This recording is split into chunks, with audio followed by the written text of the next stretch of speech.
Greetings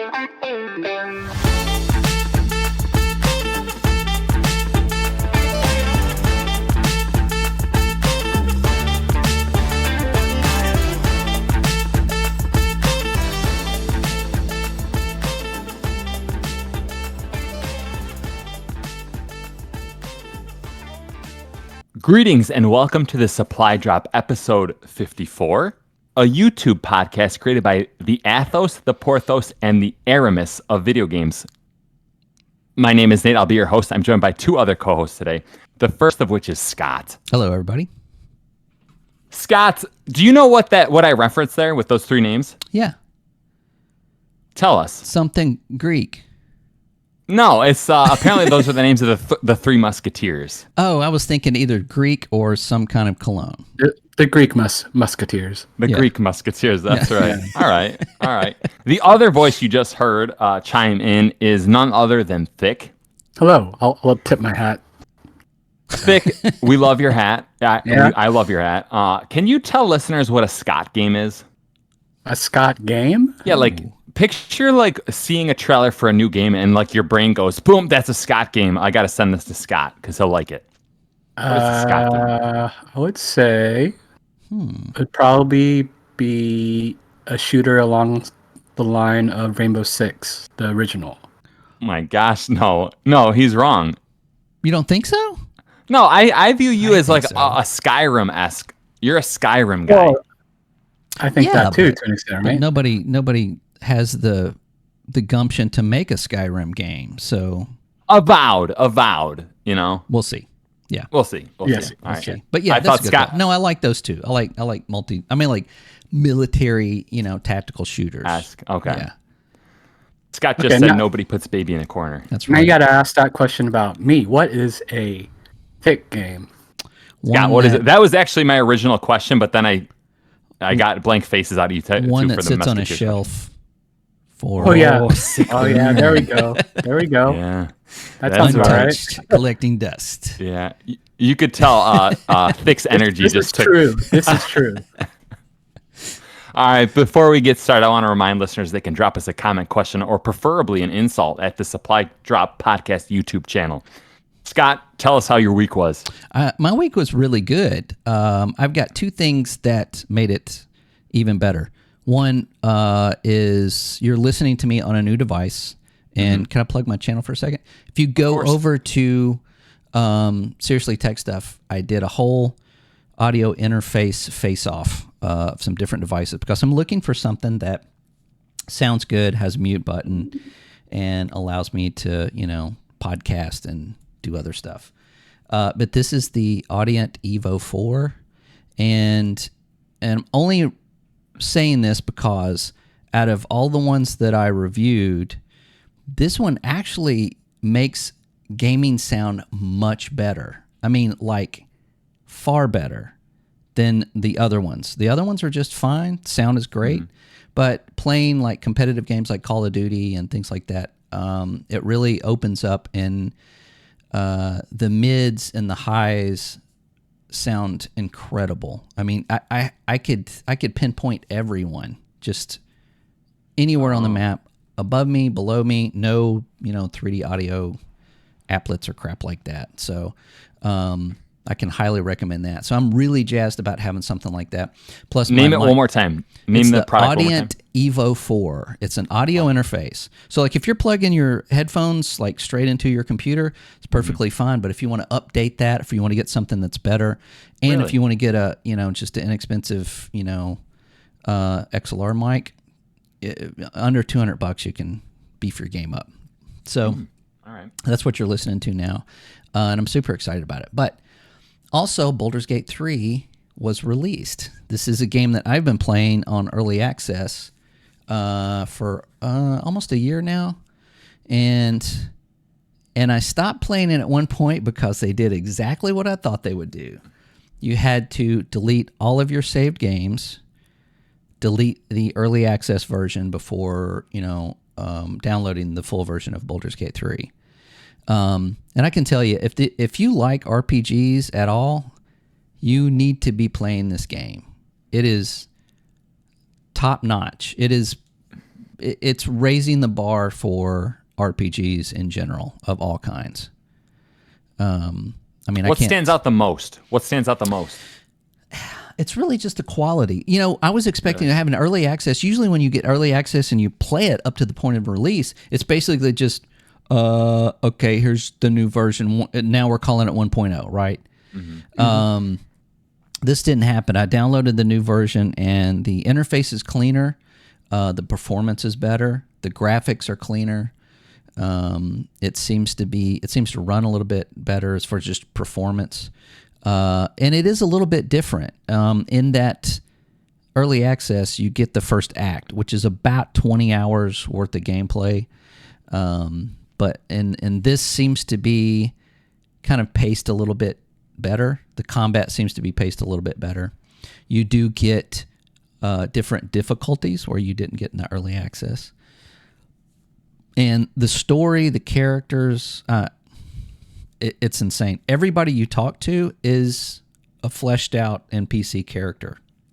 It's not, you click on somebody and you read 3 pages of dialogue. Everybody's voiced, everybody's, an actual living, breathing character in this world. And it's getting obviously great reviews. It's going to PS5, I think, in next month. Mm-hmm. It's going to be, was it Baldur's Gate 3 versus Starfield, basically? Yeah. And then, which are 2 different games in my opinion. I mean, they're both RPGs, but, You know what they're going to do. Oh, yeah. I mean, it's fanboys. It's going to be a fight, yeah. Yeah. And then an Xbox, they're having some issues with it, so it may not be until later or early 2024 till that's released as well. But playing it on PC, man, I love it. It is just fantastic. I can't recommend it enough. Have you gotten a chance to play the or was it the split screen, or not on PC? No. Okay. No. Scott, I have 2 questions. Have they? So I played a what was it? Divinity Original Sin 2. Yeah. That also got rave reviews at the time, and I found just from my perspective, it was a little kind of cumbersome. It was a little there's too much detail, right? Yeah, I agree. Did they streamline anything there? Yes. Or is this still they did streamline stuff? Yeah, I feel like between the 2 games, they're different games. Mm-hmm. But Divinity 2 is it actually has a lot of physics-based problem solving in it. And I probably haven't played enough of Dungeons & Dragons to know this, but to solve problems, there's a lot of things that you kind of do in the world. And I think I've talked about this on the show. It's like, I need to get through that door. Oh, I got some oil. Throw some oil on it, throw a lantern on it, and guess what? The door burns down. Or if you have a lockpick set, you can pick the lock and that kind of thing. So it has some very real world kind of gameplay to it. Baldur's Gate seems to rely more heavily on turn-based combat, story, character development. Not that there's not that in Divinity, right. But it feels like a Dungeons and Dragons game. It feels more like a sequel to Baldur's Gate 2 or the original Dragon Age. Okay. Yeah, I've heard that reference before. I mean, Larian has made up a lot of BioWare X developers, so I could see that. Yeah. I mean, and their pedigree is just it's top tier RPG. I mean, it's AAA RPG. It really is. Am I wrong in thinking that I felt like Dragon Age Origins was like the spiritual successor to Baldur's Gate 2? Is there a link there? Yeah, I mean, BioWare they kind of wanted to get away from the Dungeons and Dragons license and go and do their own thing. And so they wanted to create their own lore. But what they did is they just created a better Dungeons and Dragons game to me. I mean, in my opinion. I prefer Dragon Age Origins over, say, the original Baldur's Gate. But that's there's a big time frame there as far as like technology and everything. This is more of like a top-down click, turn-based, true RPG. You create your character, the background, allegiance, your deity, what they look like. I mean, and then of course, a lot of the conversations and the choices that you make in the game change the game. So that is a true RPG. Right. And what's really cool about this, since it is a Dungeons and Dragons game, when you make a decision, or if it's based on your intelligence or charisma or something like that, you actually do a roll. You do a dice roll to see if you are able to complete that. So that adds that tabletop aspect to what you're doing. So it's just incredible. The graphics are great. I mean, the voice acting, everybody's got a voice. Every character you interact with is full-fledged talking. Scott, when you go up to an NPC that's like not important to the really any quest, does the camera pull down and it show like a 3D model to every character? So far, from my playthrough, I mean, it's not been out long since I've only played I think 5 hours of it. Everybody that I've talked to, yes. Like, even if it's somebody died, and then I went to talk to someone that was standing next to them, and I clicked on them, and it went into that character, and they were like, "Not now." It's like, leave me alone. Oh, really? Yeah. And then everyone's voiced, right? Or everyone's voiced. Yeah, absolutely. Yeah. And you even have a narrator, like a dungeon master, like telling you, like giving you information as you go, like what's going on in the world. Yeah, normally that's like just text-based, like in Pillars of Eternity, right? Exactly. Yeah, usually it would be like you'd have to read it. Pathfinder Kingmaker does this as well. It's kind of like you read this thing and then you do a kind of a pseudo roll, and then you make that decision and you go forth, which is fine, but this is top notch. And it also has some humor to it. I came across some goblins that had tied a gnome to a windmill. And of course, every time he comes around, he's like, "Get me out of here. Hey, can you please get me out of here?" That's funny. And I tried to, so what I did is I went inside the windmill, and it's like, there was a brake lever. So I pulled it, but it didn't stop it. It made it go faster. So what happened was the gnome just slipped out and like flew off. But it said successfully freed gnome from windmill. Okay. So I got the achievement for it, but not sure if the gnome, landed safely. Whatever happened to that gnome? Right. Yeah. He probably landed in a completely different game. It will be a boss later. Right. Remember me? It also sounds like this game's doing crazy numbers, at least on Steam. Mm-hmm. Yeah. 500,000. Well, I think it reached 600,000. Yeah. Here. Second to Harry Potter, I think, from what I hear. It exceeded Apex Legends. Their peak? Right. Yeah. Which is not even even remotely the same kind of game. So right. It's doing really good, and it has only been released on PC so far. So the consoles are going to be later. So Larian did an excellent job, and thank you. I mean, this is 2023 is just, man, it's going to be a banger year, right? Yeah. I mean, if Starfield comes out and it's good, and Spider-Man comes out and it's good, which it will be. It'll be. I mean, it's just the same game as last time. I mean, this is going to be a stellar year. Yeah. Thick. Are you interested in this Baldur's Gate 3? I am. It's just I feel like it's going to be one of those gather dust on the shelf kind of games for a while. You're going to play it after Tears of the Kingdom. Okay. All right. Yeah. Like I have Pillars of Eternity that I kind of want to get through, but I always start it, I forget what I'm doing and I restart it. Yeah. And then I completely forget later. Yeah. Yeah. This one, I think that if they would release a demo of this game, I think it would bring in a lot of newer players that might have not thought they would like this game. Interesting. Yeah. I really do. I almost feel the opposite. I feel like a demo could discourage players. I guess you'd have to see. One thing that I'm focused on right now is, you guys know I hate single player games, right? Mm-hmm. When Elden Ring came out, it stuck on those Steam charts, like it really hung on to players a long time. Yeah. I'm interested to see if Baldur's Gate 3 does a similar pattern where it's just like people are really hooked on this game, or if in like a month it's like drops off a cliff, you know? Yeah, I think it'll be pretty high. Like it won't probably be like this peak, you know? Like it'll Yeah. probably be like a steady Yeah, well, 50K, right? yeah. Like, yeah, I think to me a steady decline is a huge success for a single player game, right?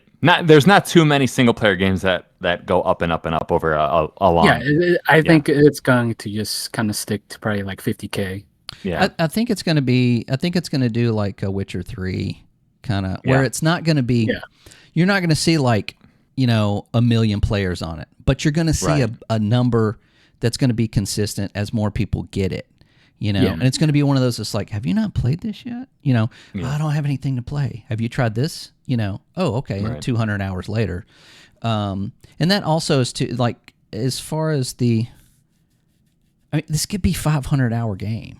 I mean, Yeah. if you really wanted it to be, I think, right. which kind of discourages me, you know, not having that much time, but still, if you like fantasy RPGs, you're gonna love this. I think you're This gonna is the love it. one. Yeah. This is the one. This is the one I this agree. year. Yeah. Scott and Thick, last question on this. What's the final Metascore going to be? 2 weeks from now, we're going to look at the Metacritic score. 94. 94. Thick? I think it'll be. Higher, maybe. I almost feel like it. You're right at the 94. I mean, if I want to be different, I just say 92. But it's. I think that's a pretty good score based 94 on is pretty I've good. heard. Yeah. Could be A could be GOTY higher. contender. A GOTY I think contender. so. I think so. Yeah. Yeah. It's gonna be rough this year on which one will be game of the year, but I think we probably have an idea. Oh, I know I do this all the time, but this is my legit last question, okay? Scott, 6 years from now, Larian Studios, they're going to release another game. Is it going to be a top-down RPG, or is it going to be a third person? Like, do you feel like they're transitioning to 3D character models, 3D worlds? No, you know, their earlier games were were like a 3D third person they were? action RPG games. Yeah. The Do you early feel like they're hinting more towards that? Or leaning towards that? No, I think they're going more toward. I mean, if you look at like the first Divinity games, Yeah. they played more like what's the guys that made Elix? The Mhm. I know what you're talking about. they made Risen and it's kind of like those. I mean, you got like this third person character that, you know, and Yeah. I think that this could be maybe Baldur's Gate 4, maybe. I mean, I don't know. Dragon Potentially. Age. Oh yeah, absolutely. I mean, if they gave them the Dragon Age franchise, sure. Yeah, sorry, BioWare. You know, I mean, they created their own with Divinity, and it sold really well, and it was very critically acclaimed. And playing both games, Divinity 2 and Baldur's Gate, so far I am much more invested in in Baldur's Gate characters, gameplay, story than I was with Divinity. You know, I want to buy Divinity, but it's hardly on a great sale. But now with this game out, I think it's gonna stay high. If you were gonna buy Divinity 2, I would say no. Wait for Baldur's Gate 3. I think it's a better game. That might be my hot take. I mean, I might get flack for No, that. I think I probably agree, but part of me wants to see where they came from and then eventually try Baldur's Gate 3. Yeah, You know, I get that. Wow. All right. Thick. Scott had a good week. Did you have a good week? Yeah, somewhat good, not too bad. I have my notes right here. It says, Thick, how did your week go? And then under it I have 3 question marks because Scott, I don't know if you've noticed, Thick does not like putting his week in the Discord. Yeah, I noticed that. No, Yeah, he no, kind of just too. leaves it blank, so Yeah. he Yeah. can, Well, because I could tell you it's not Tears of the Kingdom, but I'll tell Yeah. you that I played basically 2 games right now, Keeping 4 and Exo Primal. I keep kind of trucking through Exo Primal because you know, I see that onion. I want to open up that onion, kind of like in Pikmin, but Yeah.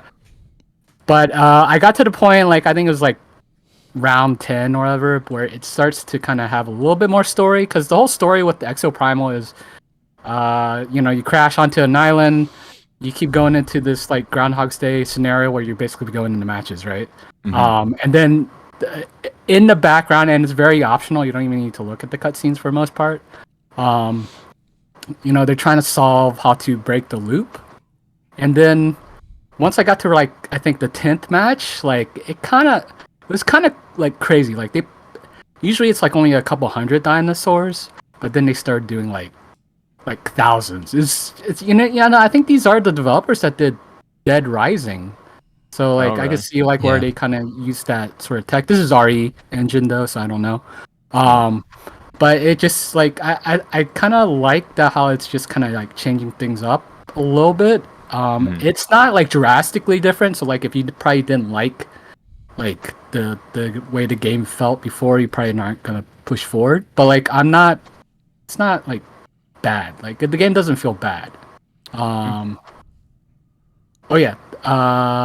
So basically, How many hours have you put into it? about I don't know 2 to 3. Like it's Oh, it's not wow. a ton. Yeah. Oh wow. Okay. Yeah, I'm playing this very casually. I noticed somebody gave it like a 9.5. I was looking at it and see if I could find out. I assumed it was IGN, but it was not. That they gave it I an think 8. IGN gave it they gave it a an mild 8. score. Yeah. But and then someone else gave it a 40. Right. So it seems to be kind of all over the place. Yeah, I think the whole like ramping up thing is not in their favor. Yeah. But I'm like, basically, for me, it was pretty much like, okay, challenge accepted. I'm just going to play a round or two every night. This is basically what I've been doing. Like, I just boot it up, play a round or two, and then just set it down. Like, thank goodness it's a Game Pass game. Otherwise, I just probably wouldn't care. Yeah. But, like, it's very easy pick up and play. It's casual. There's like the competitive element with the whole, like, racing against the other. I don't really care too much about that, but that does kind of incentivize you to like change how you play a little bit. In There what way? are like just like to encourage like how to approach the dinosaurs because it's like a DPS battle, right? Like there's that sort of like you It's got to make efficient, sure, yeah, like being super efficient. So Right. Okay. like if that's something that it's kind of like a carrot on a string a little bit, like yeah, that's probably Yeah. something that would keep you going. But isn't the problem like you're trying to it's like in a racing game you're just trying to get through the track as fast as possible. Is there a point where the other team it changes your strategy? Yeah, they can summon a dinosaur to come in, and then like. But still your goal is to kill that dinosaur ASAP and just speed through everything, right? Speed through everything. Okay. There's the last round is usually where it actually involves some PvP. It's basically you're carrying like this cube. The cube has HP, so if they attack the cube and it goes to 0, it just stays still, right? You're trying to bring this payload to a certain point, and at the very end of the point, you're basically right next to each other. So like there can be some like kind of like fun interactions. I feel like usually one side rolls the other. Like it's never really like this back and forth, I feel.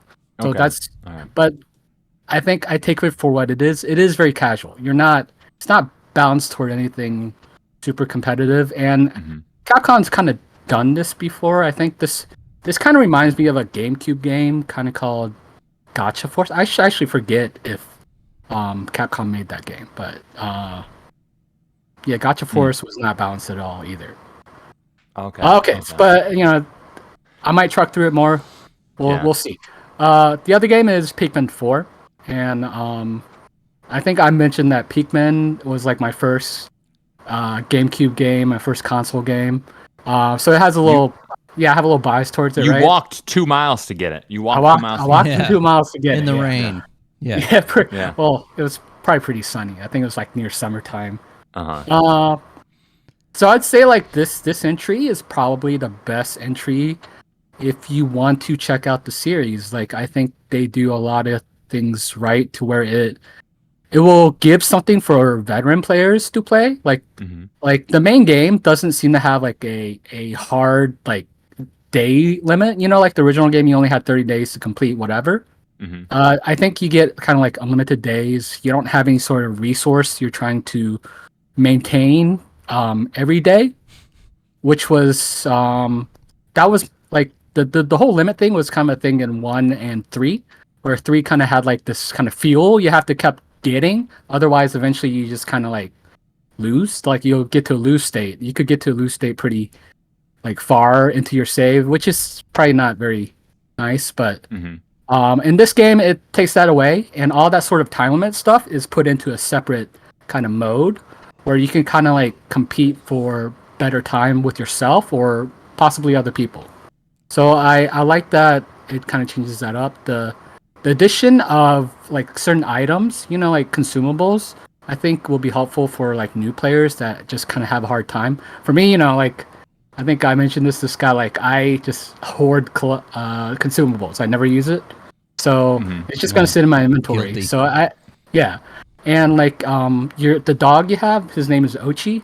He has his own little like not necessarily skill trees, but skills you could buy for him to improve how he plays. And then you also have, I guess, like I said, those items. So like I think they give you a lot of tools and a lot of ways to approach combat. And I do really like the rewind feature because I've used it so many times to just kind of like prevent my Pikmin from dying. I have 0 Pikmin dead because I rewind. Yeah. But I'm enjoying it a lot. And I'm going further in it than Tears of the Kingdom. But yeah, I do want to play more. I'm only on the second world. But the second world is much bigger than the first world. They're really more stages. They're not like open world. But fun fact though is Pikmin 4 seems to be like one of the few games that run Unreal Engine through Nintendo. Oh, really? Yeah, and it looks good. I think it looks good for what the Switch is capable of. The ice is melting over at Nintendo headquarters. They're opening up to the west. Yep. Thick, can you give us a tier list of Pikmin games, please? Do it over the podcast. Well, it's hard to say Do right it. now. Okay. Do it. So number 4, Pikmin 3. This is, by the way, because this is a tier list. This is C. This is C. We're starting at C. Oh, okay. Then you go B, A, and then S tier. Oh, so you don't want me to rank them? You just I want tier list. Okay. I want tier list. Yeah. Okay. Well, Pikmin 1, I'd probably say it's B for a lot of people. It's A tier for me. Okay. Pikmin 2, probably C tier. I think a lot of people Down. might not like that. Yeah, down. Pikmin 3, probably B tier again. Up. And I would say Pikmin 4 is actually A tier. Oh, best one yet. Wow. For a lot of people, yeah. I put Pikmin 1 on there too for A tier, but that's only for me. Franchise is going in a great direction. Yeah, I think 4 on a franchise number is usually not bad, right? Yeah, that's usually a good sign. That's a Halo. Yeah. Very nice. Very nice. All right. Well, was that the culmination of your week? 2 games, yep. 2 games. That's good. All right. I have 1 game this week. The game I played is called Bad North. It's an indie game made by a 3-person studio named Plausible Concept. I bought it because the description said RTS roguelite. I had to buy it at that point. Plus, it was $4, so it was on sale. Yeah. Wait, it's the one where the little people on the island, right? Is that the one I'm thinking of? You're essentially on a little kind of artistic island with your 4 platoons of your little rock, paper, scissors platoons, and then these canoes of enemies kind of show up all around, and then you have to divert your resources. I'm liking it more than I probably should, just because I think I'm a fan of the RTS roguelike thing. I think it got a lot of 7s on Metacritic.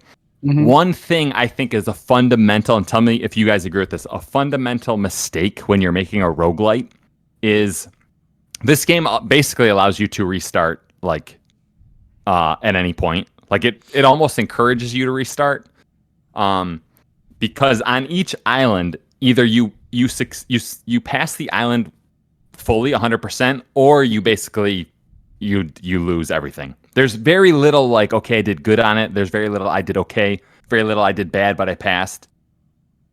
I feel like that's a fundamental flaw of that genre. Do you guys agree with that? So wait, I don't know. I don't actually know if I agree or disagree with that, to be honest. All right, let me put it to you another way. All right, picture a big battle, a big war, okay? Okay. You can win a war like let's say I have 100,000 units, my enemy has 100,000 units. You can win a war with 20,000 units left, or 40,000 units left, or 60,000 units left, right? It just depends on.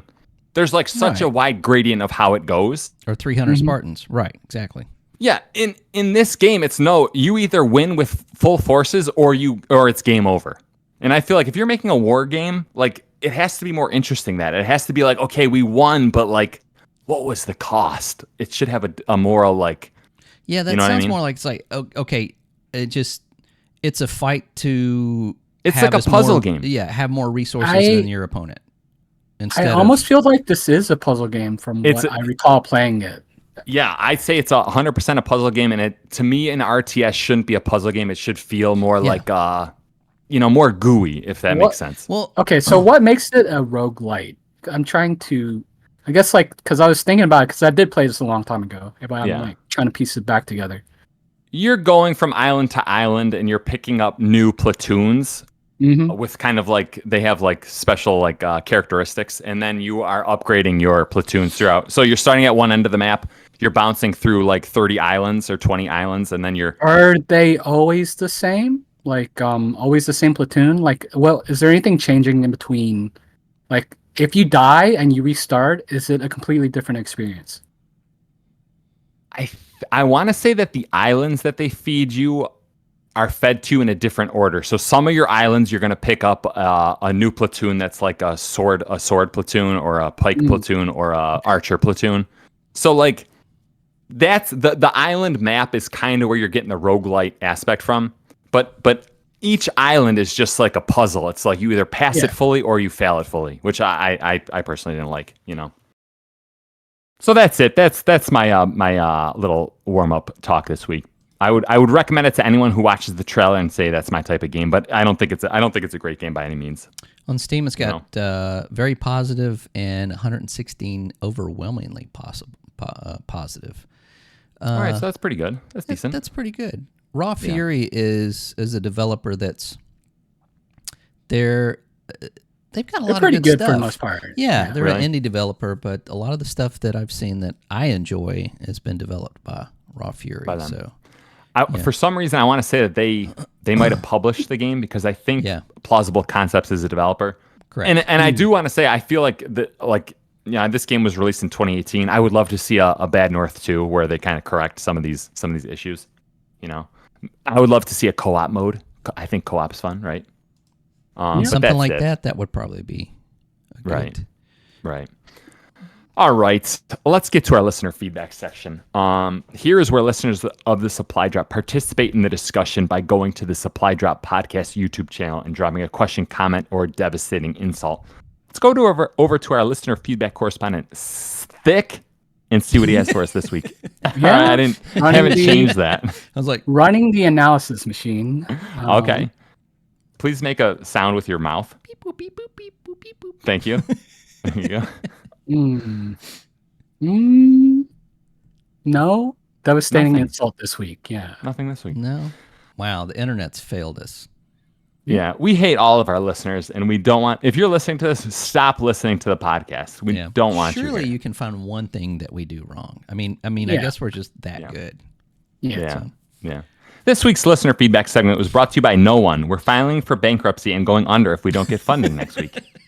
Fair enough. How's that? That's good. All right. Sounds like All right. today's. Let's get to the drop, the segment of our podcast where we talk about last week's most intriguing news stories. Scott, you kick us off here. All right, I got one, and of course, it's another sad story. I guess we'll kind of see. But a spokesman for Krafton, which is the publisher for Striking Distance's Callisto Protocol, gave the following statement to IGN. Of course, Striking Distance Studios and Krafton have implemented strategic changes that realign the studio's priorities to better position its current and future projects for success. Unfortunately, these changes have impacted 32 employees, honoring the invaluable contributions of each departing team member with material support in the form of outplacement services and meaningful severance packages is our top priority during this difficult movement. This game cost $167 million to make and sold 2 million copies, which was under the projected sale of 5 million. So I think I mean, we saw this coming. This is not.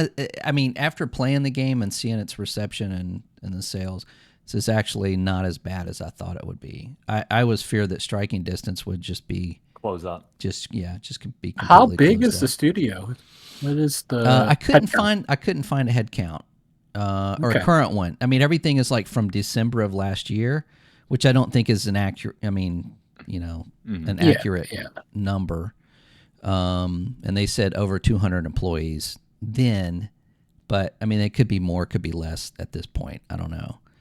But yeah, that was for me. That was my first disappointment of Year, right? yeah, that game. Wait, it was December, right? That's when it It came was out. December, right? Okay. Yeah, but I didn't play it till January. But yeah, so 32 members, 32 employees lose their job, and of course, this is corpo speak for they're cutting employees to get some cost, get some money back from whatever they're doing. So I don't know. It's sad, but man, for me personally, like I said, I had high hopes for this game and the studio, but I don't know. What do you guys Quick think? thing. Yeah. Was it? Do we know how much the Dead Island? I'm sorry, not Dead Island. Dead Space remake made? Like how much it sold? That's a good Curious. question. I know that Because like I know they Yeah, go on. are. It was enough for them to say yes, we are going to start working on Dead Space 2 remake Sequel. or just a sequel, right? I don't know if Yeah. it'll be an actual remake or they'll start to branch off and do their own thing with it. But yeah, it actually did really well. And I mean, I don't know what else you can really say about this. You got one that was a complete remake of the studio that went off on their own and make their own game that didn't really do that well. But for me, I always wonder that $167 million that they used, how much of that did that go to movie actors?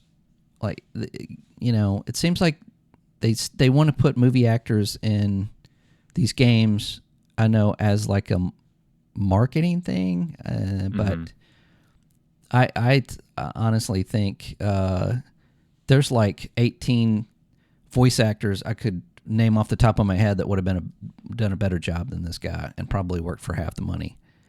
So maybe that's a lesson for them, going forward. Yeah. Bungie learned that lesson with Halo 2. They they went out and they hired a bunch of talent, TV talent and movie talent for their voice acting, and it didn't really pay off money-wise. So anyway. Do I have permission to say something? no. I'm listening Moving to Scott. on. I'm listening to Scott. No, I'm just kidding. I just Googled striking distance layoffs. The top search result says 32 employees were laid off. Right. My brain goes to two things. At the end of any AAA production, there's always layoffs, right? Yeah, usually when it launches, though. Oh, okay, right. Yeah, okay. see, this is... I see what you're saying. they did finish their last DLC, I think, a couple of months ago. So that could attribute to some of it. But at the same time, if, say Callisto Protocol was a hit and it sold 10 million, okay, they would probably immediately start working on Callisto Protocol 2, right? You wouldn't see layoffs at that point. Okay. Yeah. You would see layoffs if it didn't make the money. So Yeah. I don't know. The only other point I want to bring up is, so you said it cost 167 million. Yes.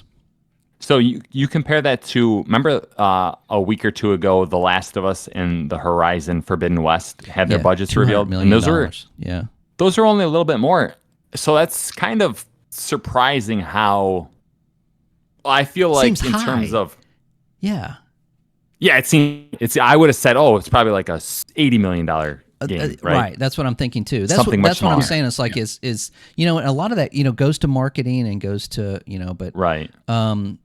The main actor, I can never remember his name. Josh Duhamel. Thank you. How much did they pay him for that? You know what I mean? I mean, it's like that's not really, as far as a game, I don't think that that's something that makes the game or sells the game. if there's a No. major actor or a B actor in it, Right. Maybe Bruce Campbell doing a Evil Dead game, but That might help. that just kind of sells itself as far as just, he's tied to that. But as far as Right. like making a new IP with a new actor, it just seemed like a mistake from the start. I don't know. What do you guys think is the biggest reason the game failed? What do you think is like It wasn't your main good. takeaway? Low The game Metascore. wasn't good. It didn't. Yeah, it was boring. The combat was repetitive. The story was kind of terrible. Yeah. The graphics were incredible, but this is the studio that made Dead Space, and Dead Space was really good. And then when you make a game that even remotely looks similar to the game that was really good that you made, the expectations are obviously on that level. Right. So when it's not that level, it doesn't really matter. And that's if they had made a completely different game, different setting, different kind of aspect, it probably would have been a better game. I don't know.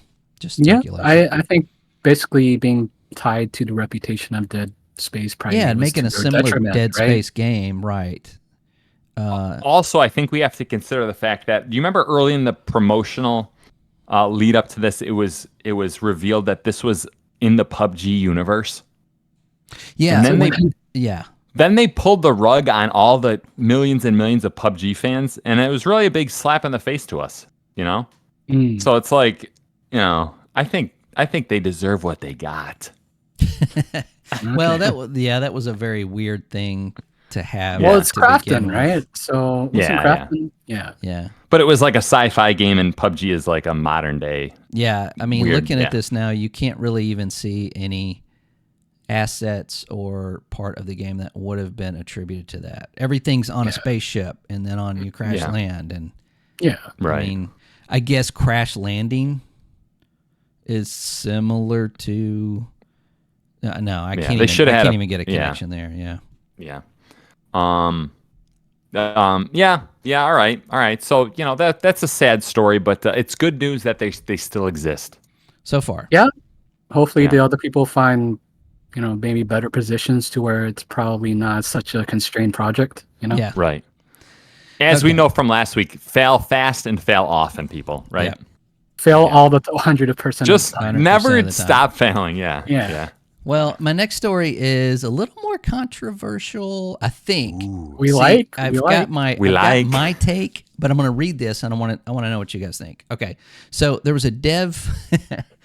These devs tweet stuff, man. I don't know. I wish they just need to stop doing it. They said that Baldur's Gate 3 should not be the standard going forward. So who said this? Who said this? I think it's Obsidian, right? No, it's a developer. He was a writer for. Let me put it in here. Maybe I didn't. But he's not actually. He doesn't make the games. He's a writer for several games, and his name is Xavier Nelson Jr. I don't know how to say that, but he tweeted this. He said, in an era of mega games, Baldur's Gate 3 is one of the largest attempted, built by a specialized group of people using mature tech, especially built to make this specific game, reinforced by invaluable mass player feedback and market validation ahead of its launch. This is not a new baseline for RPGs. This is an anomaly. Trying to do the same thing in the same way, especially without the same advantages, could kill an entire group of studios. If they go as big or bigger with their next title, Larian themselves could die. That's the risk and reward of the mega game. We are an industry dangling elephants over cliffs, pointing at the ones that don't collapse under their own weight. To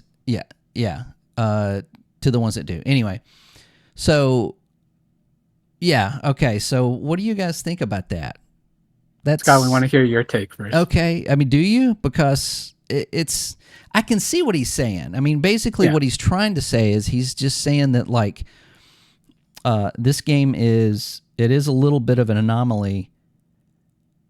But by saying it's an anomaly, it's an anomaly because the game developers put the game out there on early access almost 3 years ago, and then basically molded the game around player feedback, positive feedback, knowing that the game is early access. And I was one of them. I bought this almost a year ago in early access, so I did.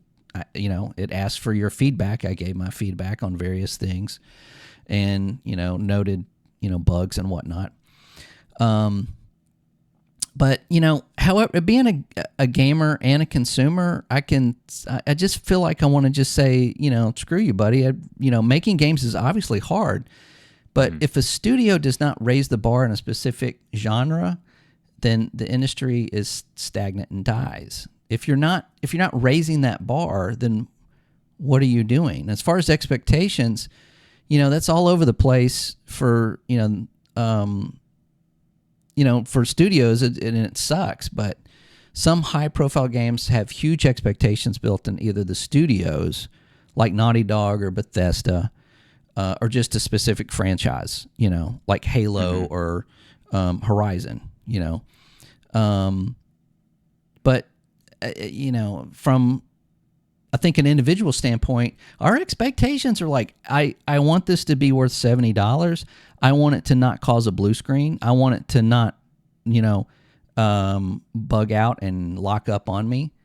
And then after that, like if you get a game that actually works, then you can start looking at how much this game is worth and how good it is. I think that's just something a developer may not be taking into consideration. Like if you can't make a game this good, then that's on you, not our expectations. But I don't know, Nate, you always have like a different take on something that makes me I have a different otherwise. take on this. Well, I Go do. ahead. Yeah.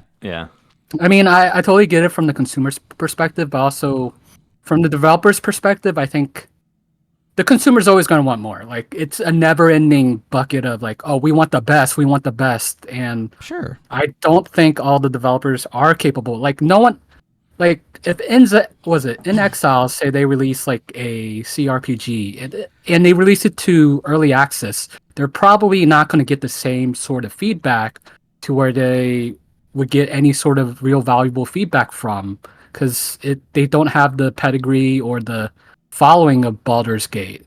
No, I disagree with that. If you put something on early access, that is exactly what it's for. And by buying that, you are buying into the fact that it is early access. It is not a completed game.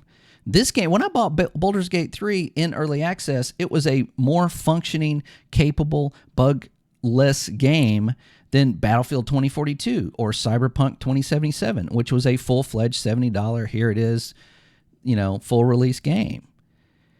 I don't think it matters who's putting out the early access. I think it matters what condition it is and how they're handling the feedback of that early access, right?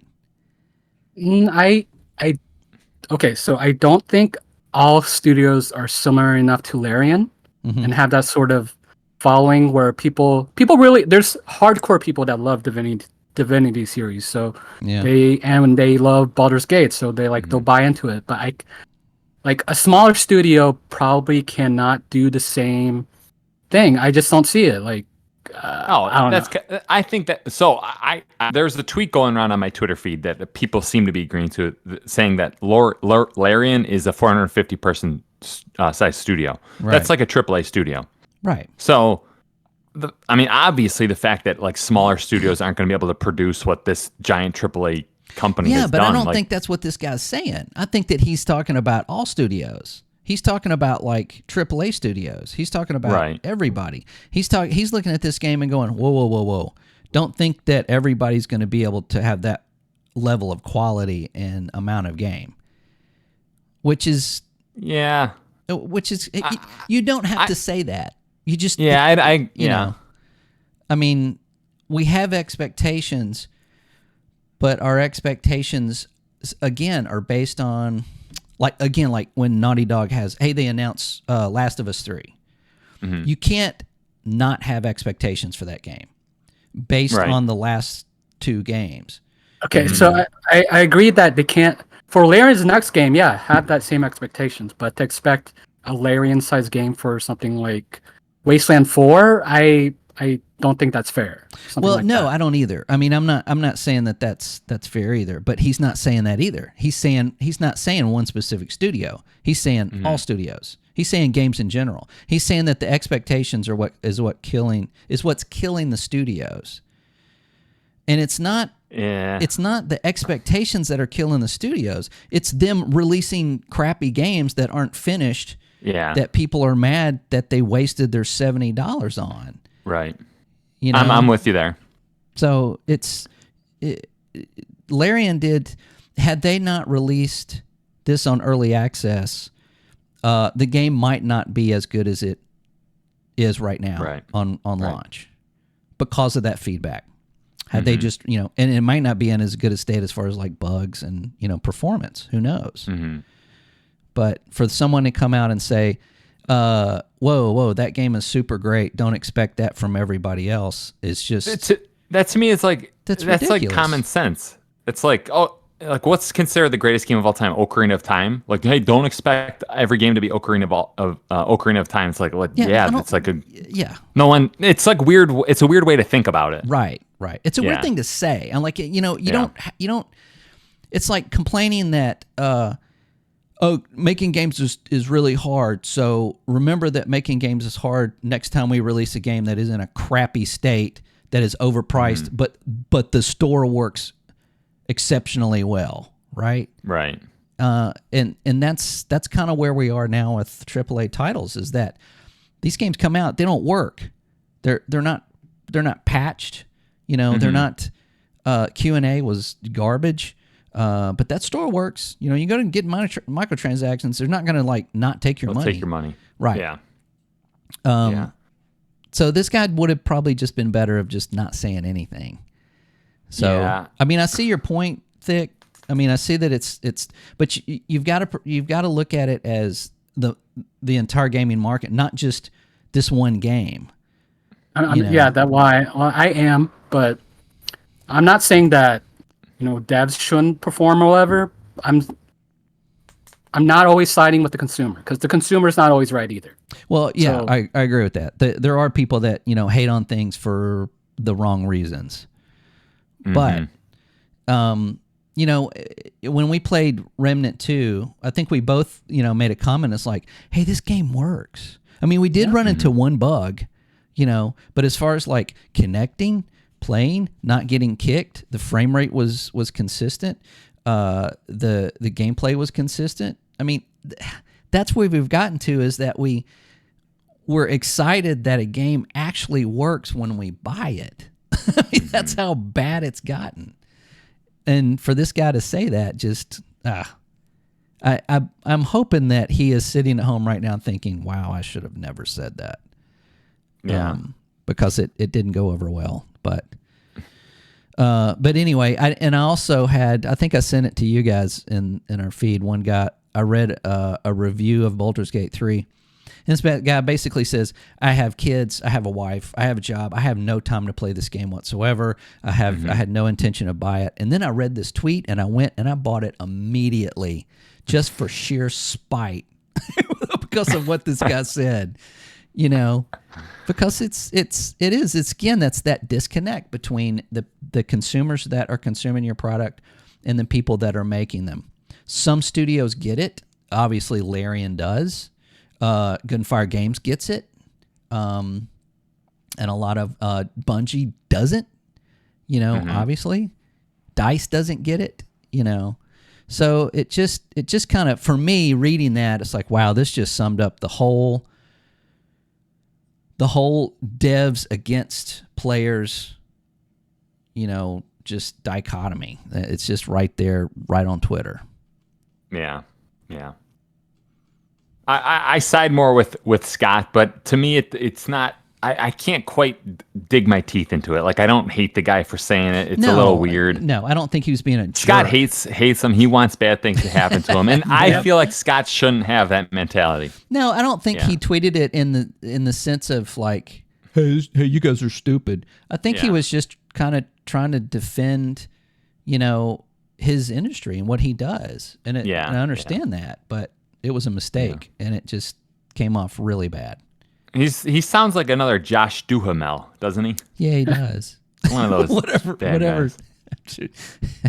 Yeah. Actually, I think he commented on it. He said, "Yeah, bro." All right. Well, Scott, those are the two most intriguing news stories for you? That's all I had this week. That's All right. probably Let's enough. throw it over to Thick and see what he has for us this week.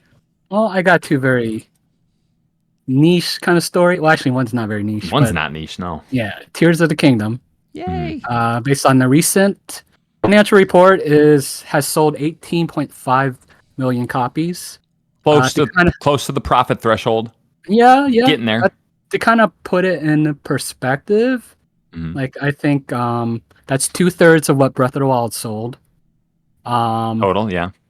And it's also 50% of all software sales for Nintendo this year. Oh This wow, fiscal really? year. Yeah. So That's crazy. yeah, I mean I feel like there's not much to really say. It's just a juggernaut for them, really. Yeah. But, I mean, I have a swan question song, for you. Maybe? Yeah. For the Switch. Oh yeah. Here's my question though. Do we feel like how like Breath of the Wild and Tears of the Kingdom, they're like brother sister, they're like part of the same. Do you think the next one is gonna be like, oh, it's the triplet? Or do you think they're gonna refresh the whole franchise? Yeah. no, they said they're gonna keep this sort of style for the upcoming one. But the thing is, I'm wondering like how can they keep it fresh, right? Like can they keep reinventing the same formula and like getting the same? I know there will be hardcore people that will just pick it up, right? Well, Yeah. I mean, it's obviously going to be an extraction shooter. Yeah, It obviously. has to be. In order to make a profit in today's market, you have to be an extraction shooter. Yeah. Yeah. You just have to make your own guns instead of finding Yeah. them. Oh yeah, true. Right. Instead of them breaking all. Oh, that's right. Yeah. Well, Yeah, I mean, honestly, I feel like I don't have much to really say on this, but I thought it was important to share, so that's why It I wanted was. to keep It yeah, was. it's a good short for them. I mean, yeah, they just make money just existing.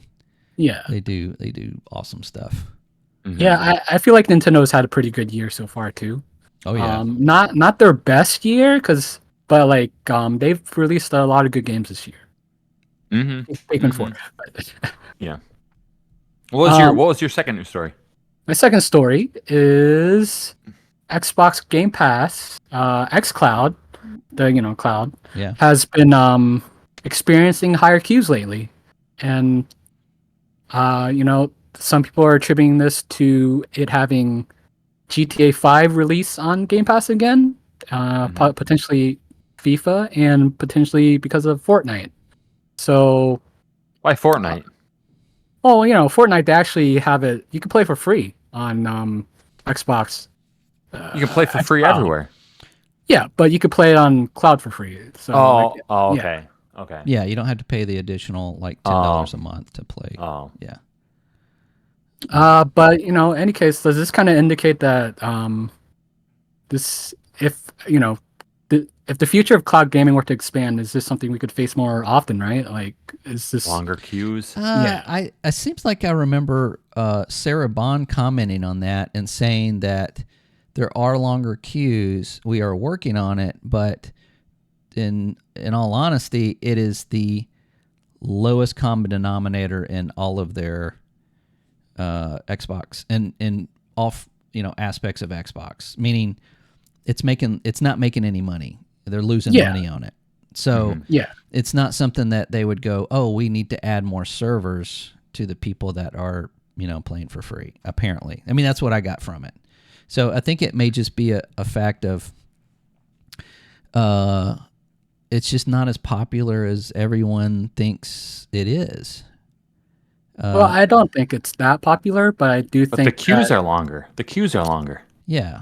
I mean, the queues are longer because maybe they're like, let's shut down like some of these servers and use them for something else. Oh, yeah, I did think that too. Yeah. Yeah, because if they're not making money on it, then they're not going to invest, more So some money to people it right say now. that because I don't there's know. so many games on xCloud now that they don't put it on all the servers, and that could be why. Yeah, they've also commented, it's like what we see now is that most people are just trying games on cloud and then downloading them on Game Pass. Whereas instead of like, oh, here's a cool game that I might want to play. It's 30, 40 gig, but let me just, go to the cloud and play it for a little bit. And if I like it, I'll download it. And outside of that, it's not a viable way of playing those Xbox games. Which is, You guys remember? Was it there? There was they had plans to eventually allow you to play games you own on cloud. Yeah. What happened to So that? Is that yeah, can you it do that seems now? like that. No, not even right. Okay. So like it feels like they're not ready for it in a way. Like I feel like they're probably not. But I mean, the fact that they're getting queues, I think is good to kind of stress their system a little bit more.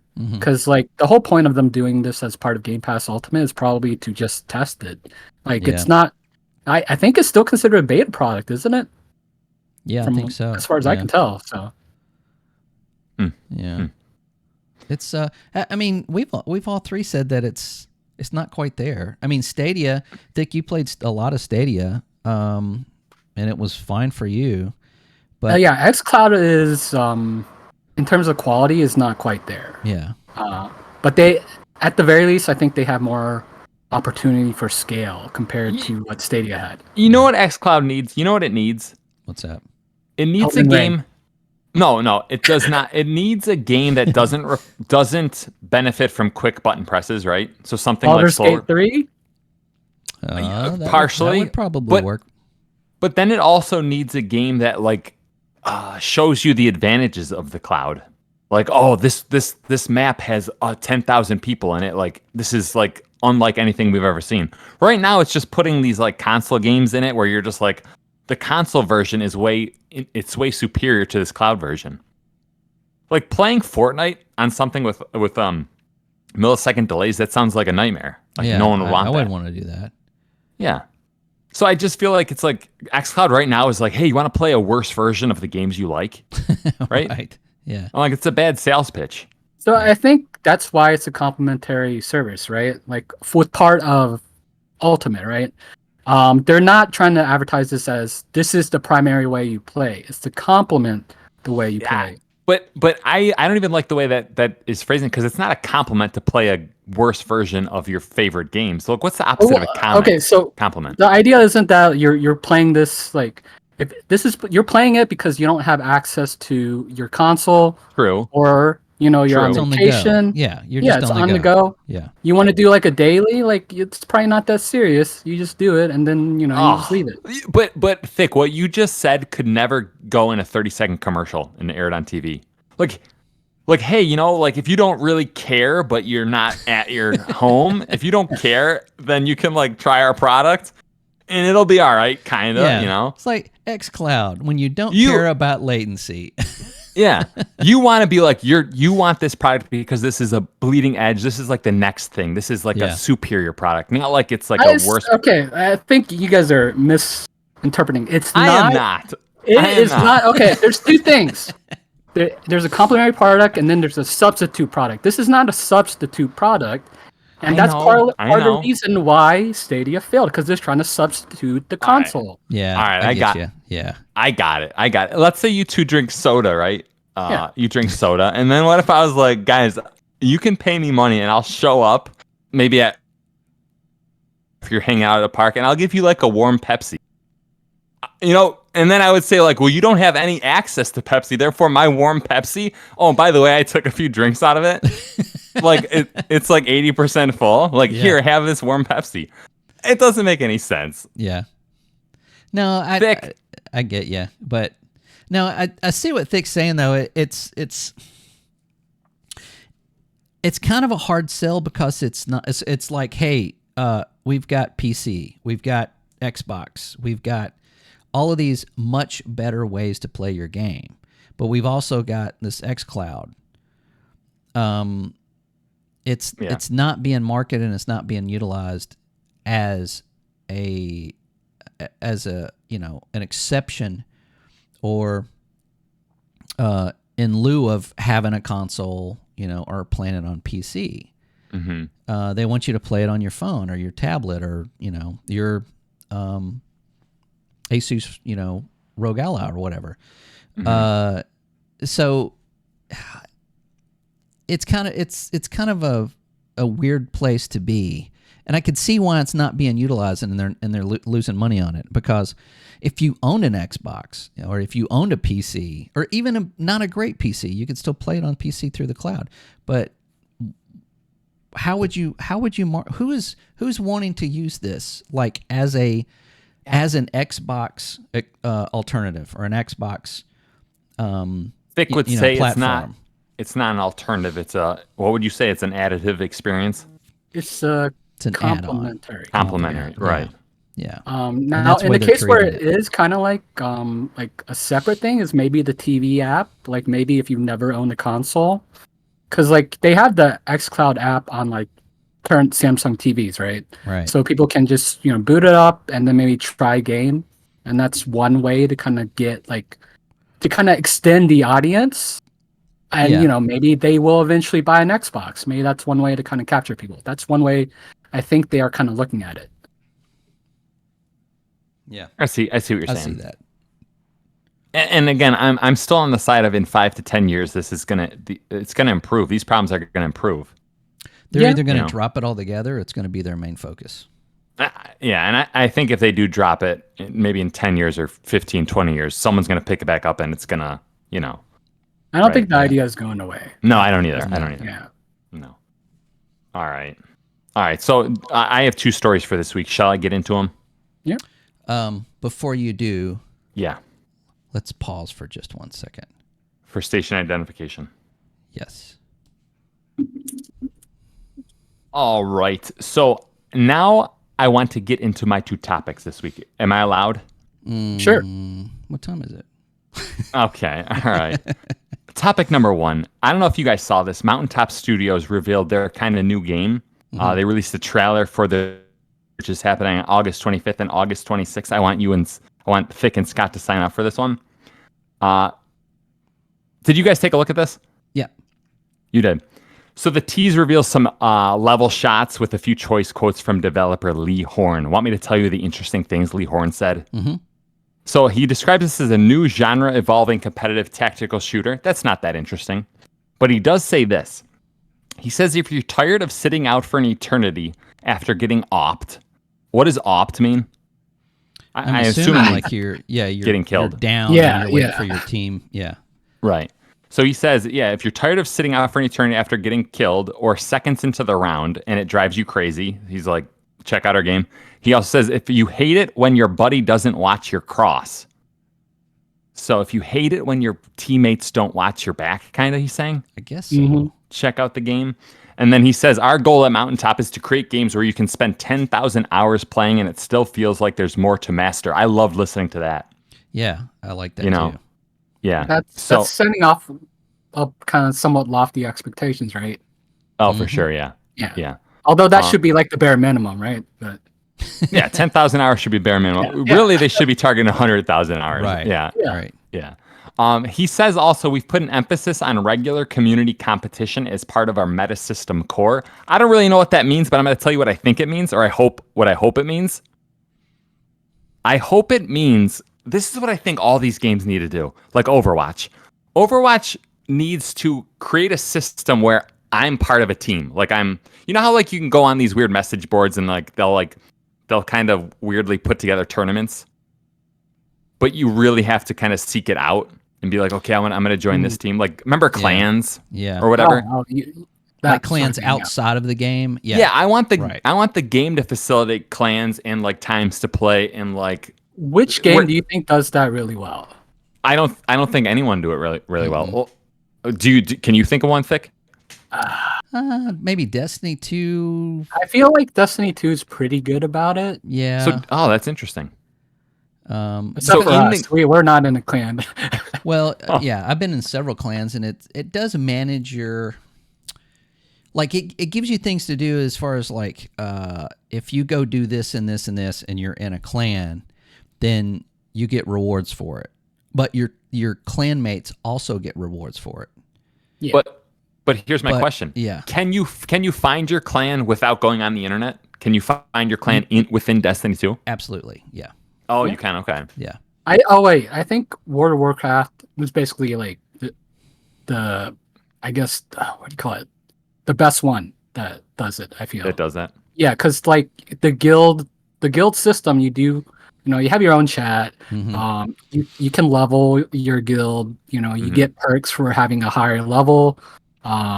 Certain things you do together will matter more. I think they're minor to an extent, but yeah, I think they have a pretty good system. Yeah. Apex Yeah, Legends does that as well. I've never tried. Never tried. Yeah. I guess I'm out of the loop because I didn't think any games did it, but games are starting to do it. More or Yeah. less, Yeah. I mean, it's used to, years and years ago, you had to go to a website or a forum and kind of orchestrate everything there. And right. Then, Okay. Yeah. So hopefully that game turns into something interesting, right? I mean, it's got some people from,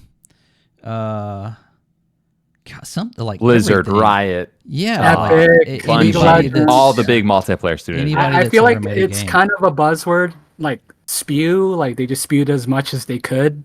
Yeah. Do you guys ever think we should market our podcast by somehow saying we're former employees of Epic and Blizzard and Nintendo, and can we somehow that would be fraudulent? We played from players of Apex Legends, from players of Destiny. Right. All right, so that's it. Yeah. We have to have some fine print saying like, oh, today's opposite day when we wrote this, but it has to be so small you can barely read it. Right. Yeah. Disclaimer: This is not true. Yeah. Story number 2. The great one, also known as Hideo Kojima, is on record saying that the meaning of the word strand will never be the same. Oh, praise be to Kojima. Okay. Yeah.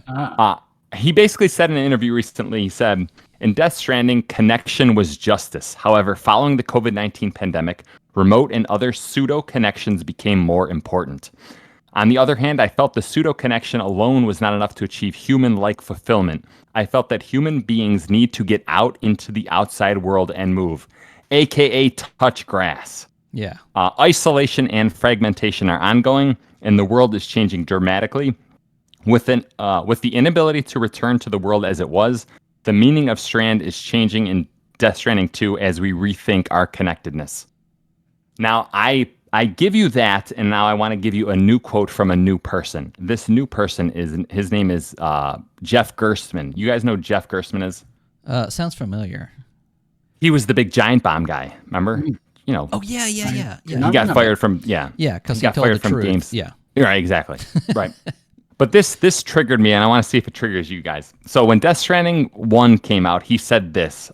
He said, quote, "The early parts of the story are so terrible. They are so incredibly freshman philosophy-ass stoner conversation. It's like we've never been more connected, bro, but at the same time, we've never been more distant, bro. It looks like a phone, but what if it's actually handcuffs?" So he says this, right? All right. So on the one hand, I agree with him. Death Stranding 2, a lot of that dialogue is cringe-inducing, right? You mean Death Stranding 1? Yeah. Yeah. Death Stranding 1, yeah. But because he attacked Kojima, I need to defend Kojima because he needs defending. I guess what I would ask you guys is, what is the alternative that Jeff Gerstmann is implying? Like, what other games are like, oh, it's not philosophy 101, it's philosophy 5, it's like 500 level philosophy. Like, Spider-Man 2 is going to come out. Jeff Gerstmann is going to give it an 8.5 out of 10. And it's just a Spider-Man story, right? Yeah, it's just the Venom story that we've seen 100 times. A million times. Yeah. I guess my point is, like, I feel like Death Stranding tried to say something, and yes, it was like philosophy 101, but it's like, almost nowhere in the industry are developers trying to tell somewhat unique stories, right? Do I have this misreading on this? I think people just have a slight bias towards, Kojima. Yeah. I don't get it. I understand criticizing him when it's valid, but I feel like he's one of the very few that take risks, He right? does. Yeah. But I feel like Jeff Christman's like, don't take a risk. Just do another Metal Gear. I don't know what he's saying, right? Yeah, I don't know. Scott, did this? Oh, go ahead, Thick. I'm just curious. Did everyone play Death Stranding? I have not played it yet. I've just kind of watched it. I played for about 15 to 20 hours. Oh. Yeah, I played for about 5 or 6 hours. Okay. Okay. So I know it's on PC Game Pass and it's leaving in 9 days. So Yeah. I'm probably gonna try to play it soon. I got extremely bored with it. What was your Scott? What was your main critique of it? Walking Was it simulator. the story or was it the No, gameplay? I didn't really bother. I didn't actually mind the gameplay itself. I mean, I actually like here's you start here and you need to get here, and the game is how to get there. I think that About the that's journey. that's viable, right? I mean, obviously, if you're just walking, then it's ridiculous. But Right. it's because it's not the destination; it's the journey, right? Yeah. But I thought that, and then I kind of feel the same way about certain movies. And this just made me, being, having the intelligence of a third grader, but you can have a message and you can tell your meaning and your story and your belief and have a deeper meaning in a movie or a game without trying to go so over the head of your audience that it's either missed or misinterpreted. I think a lot of people like Hideo Kojima games because they feel like they're supposed to, but they don't actually understand them. We got a regular Jeff Gerstmann here on the podcast. No. I'm not saying they're bad. I'm not saying Yeah. Death Stranding's bad. It was just I could see what he's doing with it. It's just I just didn't. I couldn't get into it. It was just too weird. And I think sometimes he's weird for the sake of being weird. And when you do that, then you're not. That's not part of the point you're trying to make. If you're just being weird to just be weird, then just have a game that's just weird. But if you're trying to tell a message, don't convolute it with stuff that is just so weird that you can't. He's trying to be Kubrick, and he's not. Right. People still Right. talk about The Shining today of like, there's this one scene where you push the elevator button. What does that mean? And it's fun to do that because Kubrick was a certified genius. And when he made films, sometimes he made mistakes, but for the most part, he did things very deliberately. Hideo Kojima is not Stanley Kubrick. He does things intentionally and he makes these games, but I think he just tries too hard to put all these hidden messages, and I think that affects the games. I think that for me, I'm only speaking for myself. I think that affects the games. I think they would be more enjoyable and better if he would. And this is really just for Death Stranding. If he just stopped being so overly weird about everything, and stopped trying to put his friends in it. I mean, a lot of like Conan O'Brien, and Jeff. I mean, that was just ridiculous. We need Jeff Keighley in it. Yeah, well, yeah. I mean, it's just I don't know. It's just a little pretentious and Pretentious. That's the word. Yeah. That's the word I see a lot. yeah. That could be the case. I think he does get like this elevated rock star status, right? No, not a rock star. He's more like an Andy Warhol. It's like everybody at the time, we want to work, we want to hang out with Andy Warhol. And Andy Warhol would say something like, I really like scrambled eggs. And they'd go, oh my God, you just blew my mind. That's just a business. Yeah. And really what he meant was, I just like scrambled eggs. So I think that people put him on this pedestal and he knows it. And he uses that to just make just the weirdest crap he wants to sometimes. But it sells. I mean, it's like critically acclaimed. It's Game of the Year. He puts out anything, it's Game of the Year. Yeah, he definitely has like a backing, so he has the production to back it up. Yeah. Right. Yeah. But he does what he wants to do and he sells it. And, that's not always the case in this industry. So you got to hand him props for that. But Yeah. Sky, you have offended me, and I want to tell you why you offended me. So I can't remember what comedian it was, but he there was some comedian I listened to where he was attacking Andy Warhol, and he's like, if you look at Andy Warhol art, it's like the lamest. It's just like pop art. It takes what the comedian's saying. It takes no skill. Andy Warhol's genius was that he tricks everyone into thinking there's like a brilliance behind it, the way he talks and the way he looks. To equate Kojima with Andy Warhol, I feel like you look at Death Stranding, you don't have to like Death Stranding.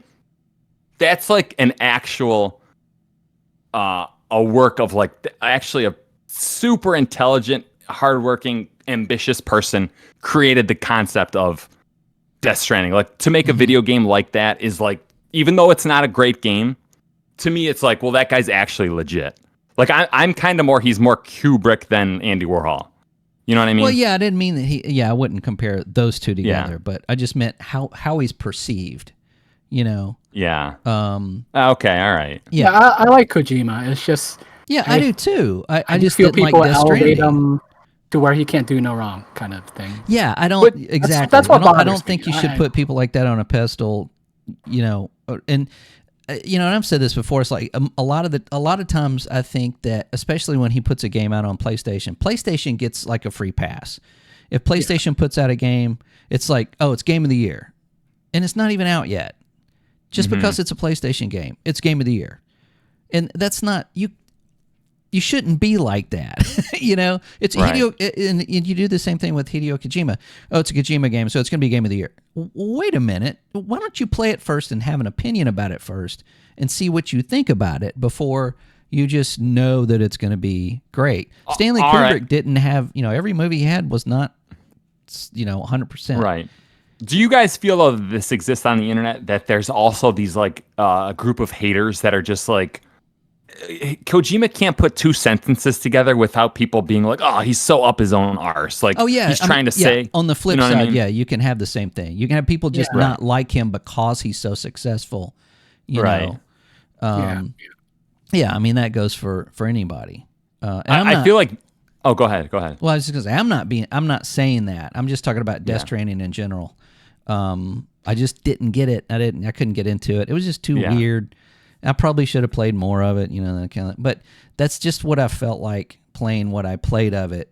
It's just right. Like, come on, man. Just does it have to be this weird? I'll give it a go, and I'll report back. It'll be interesting because I feel like I have no issue with anyone saying Death Stranding was a failure or was a bad game or yada yada. But I'm always like, it was an interesting bad game, and I'm like, there are other interesting safe games that I think are worthy of derision. Mm-hmm. If you fail and you try to make something special, I'm like, it should be lauded. It should be absolutely, yeah. I agree. Right. Death Stranding is not a first-person shooter on an alien world, right? And it's not a military shooter, and it's not an extraction. It's not, right. It's not like Horizon, right? Exactly. It's something completely new and completely different. Yeah. And I and it looks amazing. I have to give them, props for that. I mean, the game just looks incredible even on a PS4, but. Right. Did you guys play the original version? Did you guys play the original version or the director's cut? Because I hear the director's cut, simplified it a little bit. Oh, I played the original. What do you mean simplified it? I think they where you're trekking hard across. I think there's some ways you could just kind of. Oh, I see what you're saying. Yeah. There's there's cannons. You get into a cannon and it can shoot you halfway across the map. That could be what I'm. And people are like, "What is going on here?" Yeah. It's like a Mario Brothers mechanic, but yeah. Guys, we're going on a little too long, so I'm pushing this to the rumor section. Yeah. Okay. Yeah. Let's go ahead. All right, we got 4 pretty decent sized rumors this week. Number 1. Tom Henderson says Xbox's Gamescom booth will feature 3 games: Stalker 2, Forza Motorsport, and Towerborn. Any of you excited for these 3 games? Stalker. If so, which one? Yeah, sure. All of them. I mean, Towerborn. We'll see. Mm-hmm. But wasn't that the one we looked at and then we were like, okay. Well, we were like, meh. But then it's a roguelite, isn't it? It's a roguelite. Yeah. It has so kind of now we're excited. Cool. Oh, definitely. I am. Yeah. I'm personally. I don't think that's really a rumor though. That seems like it's confirmed. Was that an announcement? Yeah. I think so. It became an announcement. Yeah. It was a rumor. Yeah. Okay. Okay. All right. Rumor number 2. According to Xbox Era, Microsoft is looking into a digital-only Series X as well as plans for other hardware in 2025. Scott, I know you're big into this. Both of you are big into this, but what's your take on that? That sounds feasible. Making a less expensive Series X without a disk drive. Mm-hmm. I could see that. Yeah, I mean that would be the equivalent to the Xbox, or no, the what was it? The 360. The HD DVD drive. Something. No. They made the very last version of the 360 was a diskless version. I don't remember what it was called. Oh, it was the Xbox One digital version, wasn't it? I don't remember. No, it was a 360. They actually had a 360 that didn't have a disk drive in it. I feel like they made a new version, but it was like just a very like cheaper model. It was the Xbox 360e, I think. Is it kind of E? looked like Something like a that, yeah. Xbox One almost. Like it had like the same sort I of think it design was style. smaller. Yeah, kind of like that. And then, yeah, I mean, this is the way it's going. So I would say possibly. I think that could probably go that way. The thing people are saying that is because they have the Series S. It's like this would just kind of muddy up their lineup even more. I don't buy that. Let me tell you why I don't buy that. PC developers throughout the land have been working on a million different variations of PC hardware configurations, right? Yeah. So why is 3 automatically too difficult for game developers? So when you're talking about like all these different, I'm not talking for a developer's standpoint. I'm talking more from maybe like marketing or SKUs. Yeah. Yeah. It's going to be like what are you going to call this diskless version? Just a Series X all digital? The Series X2. Series, it's Series tough. X diskless. Yeah. That's hard to say. Never mind. Their naming is not great. Yeah, it's not. Diskless. Right. Yeah, I mean, that means what is it? It'd be like $400 or something, right? So like then you got $350 for a Series S. So why even bother with a Series S when you can spend $50 more and get a digital Series X, right? Right. Yeah. So, rumor number 3. The VGC podcast confirms Nate the Hate's Switch 2 reporting. Some key facts that have been revealed is this is going to have an 8-inch LCD screen, 512 gigabytes of internal storage, planning on a second half 2024 release, and it may or may not be backwards compatible. Scott and Thick, what's the one thing you want to see out of this Switch 2? One thing. I want at least like last gen like games. You know, PS4, Xbox like that One. sort of scale of games. Yeah. Yeah. Scott, what about you? Like a backwards compatibility upgrade. And I want actual sticks, not the little bitty tiny, just whatever those were supposed to be. But yeah, some actual like. Much like what's on, the Steam Deck. The Steam Deck, right? Yeah, exactly. Yeah. But yeah, also, yeah, if I want the ability to put in, Zelda and get 60 frames per second. So seamless backwards compatibility that almost buffs it. Yeah. Exactly. Okay. Those two things, by the way, I think that would be fun. Is the Steam Deck as powerful as the PS4, Xbox One? Yeah, I think their upgraded model is. Yeah. So if this thing's launching next year, that's a shoo-in. Yeah, right. More or less, yeah. Yeah. All right. We'll see, because it's probably going to be NVIDIA again. I feel like it's going to be NVIDIA chip. Probably. And then AMD has their own thing, right, with the Steam Deck, and I think some other of those handheld style PCs. Okay. We can only exciting times for sure. Yeah.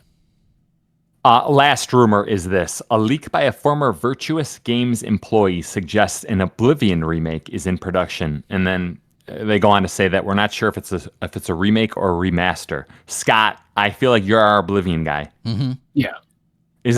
Can a case be made Oblivion is better than Skyrim? Can a case be made? I think there's two camps. I think there's some people that prefer Oblivion over Skyrim and vice versa.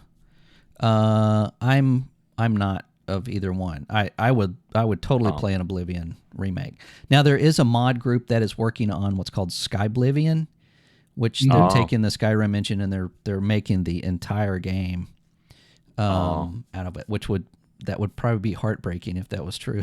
If Bethesda actually just put out an upgraded version of Oblivion, but Right. I would say, yeah, if they had another, like a third party remaking it, like from scratch with an updated engine, especially with mod support, I would be all over that. I would love to see that. Yeah. Yeah. Here's my question. The Oblivion fans, what do they say is better about Oblivion over Skyrim? What do they like about it more? I think it's more hardcore than Skyrim, isn't it? Yeah, it is. It's RPG. more of a hardcore RPG. Like you have stats that you put numbers into. Okay. As far as like building your character and everything. For nerds. Yeah, I mean it's just more of a traditional RPG.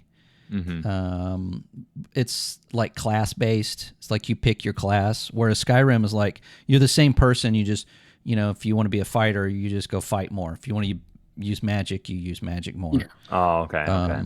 So yeah, either way, I'm good with either one of those. So Okay. Do you think it needs a remake, or do you think the old don't one's think still? Do any remakes need? Yeah, I don't think any game needs High five, a Scott. remake. Yeah. High five. What about Morrowind? A lot of people argue for that one. Sure, but I mean, in order to make, if you remade Morrowind and updated it to a point that it would be something that a modern audience would play, I don't think it would do well as Oblivion. I think Morrowind at the time was more of, the setting was very different. The pacing is very different. It's much slower.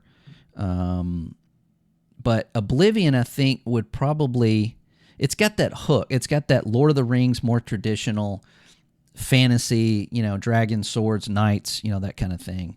I think it would do better as far as marketing and selling than Morrowind would. Morrowind, there's a huge following for Morrowind, but it's one of those you had to be there kind of things. I don't know of anybody that just said, "Hey, I picked up this game called Morrowind. Have you ever played that? It's the best RPG I've ever played." No, I have never heard that. Period. Yeah, I could not get It into is super janky, super slow.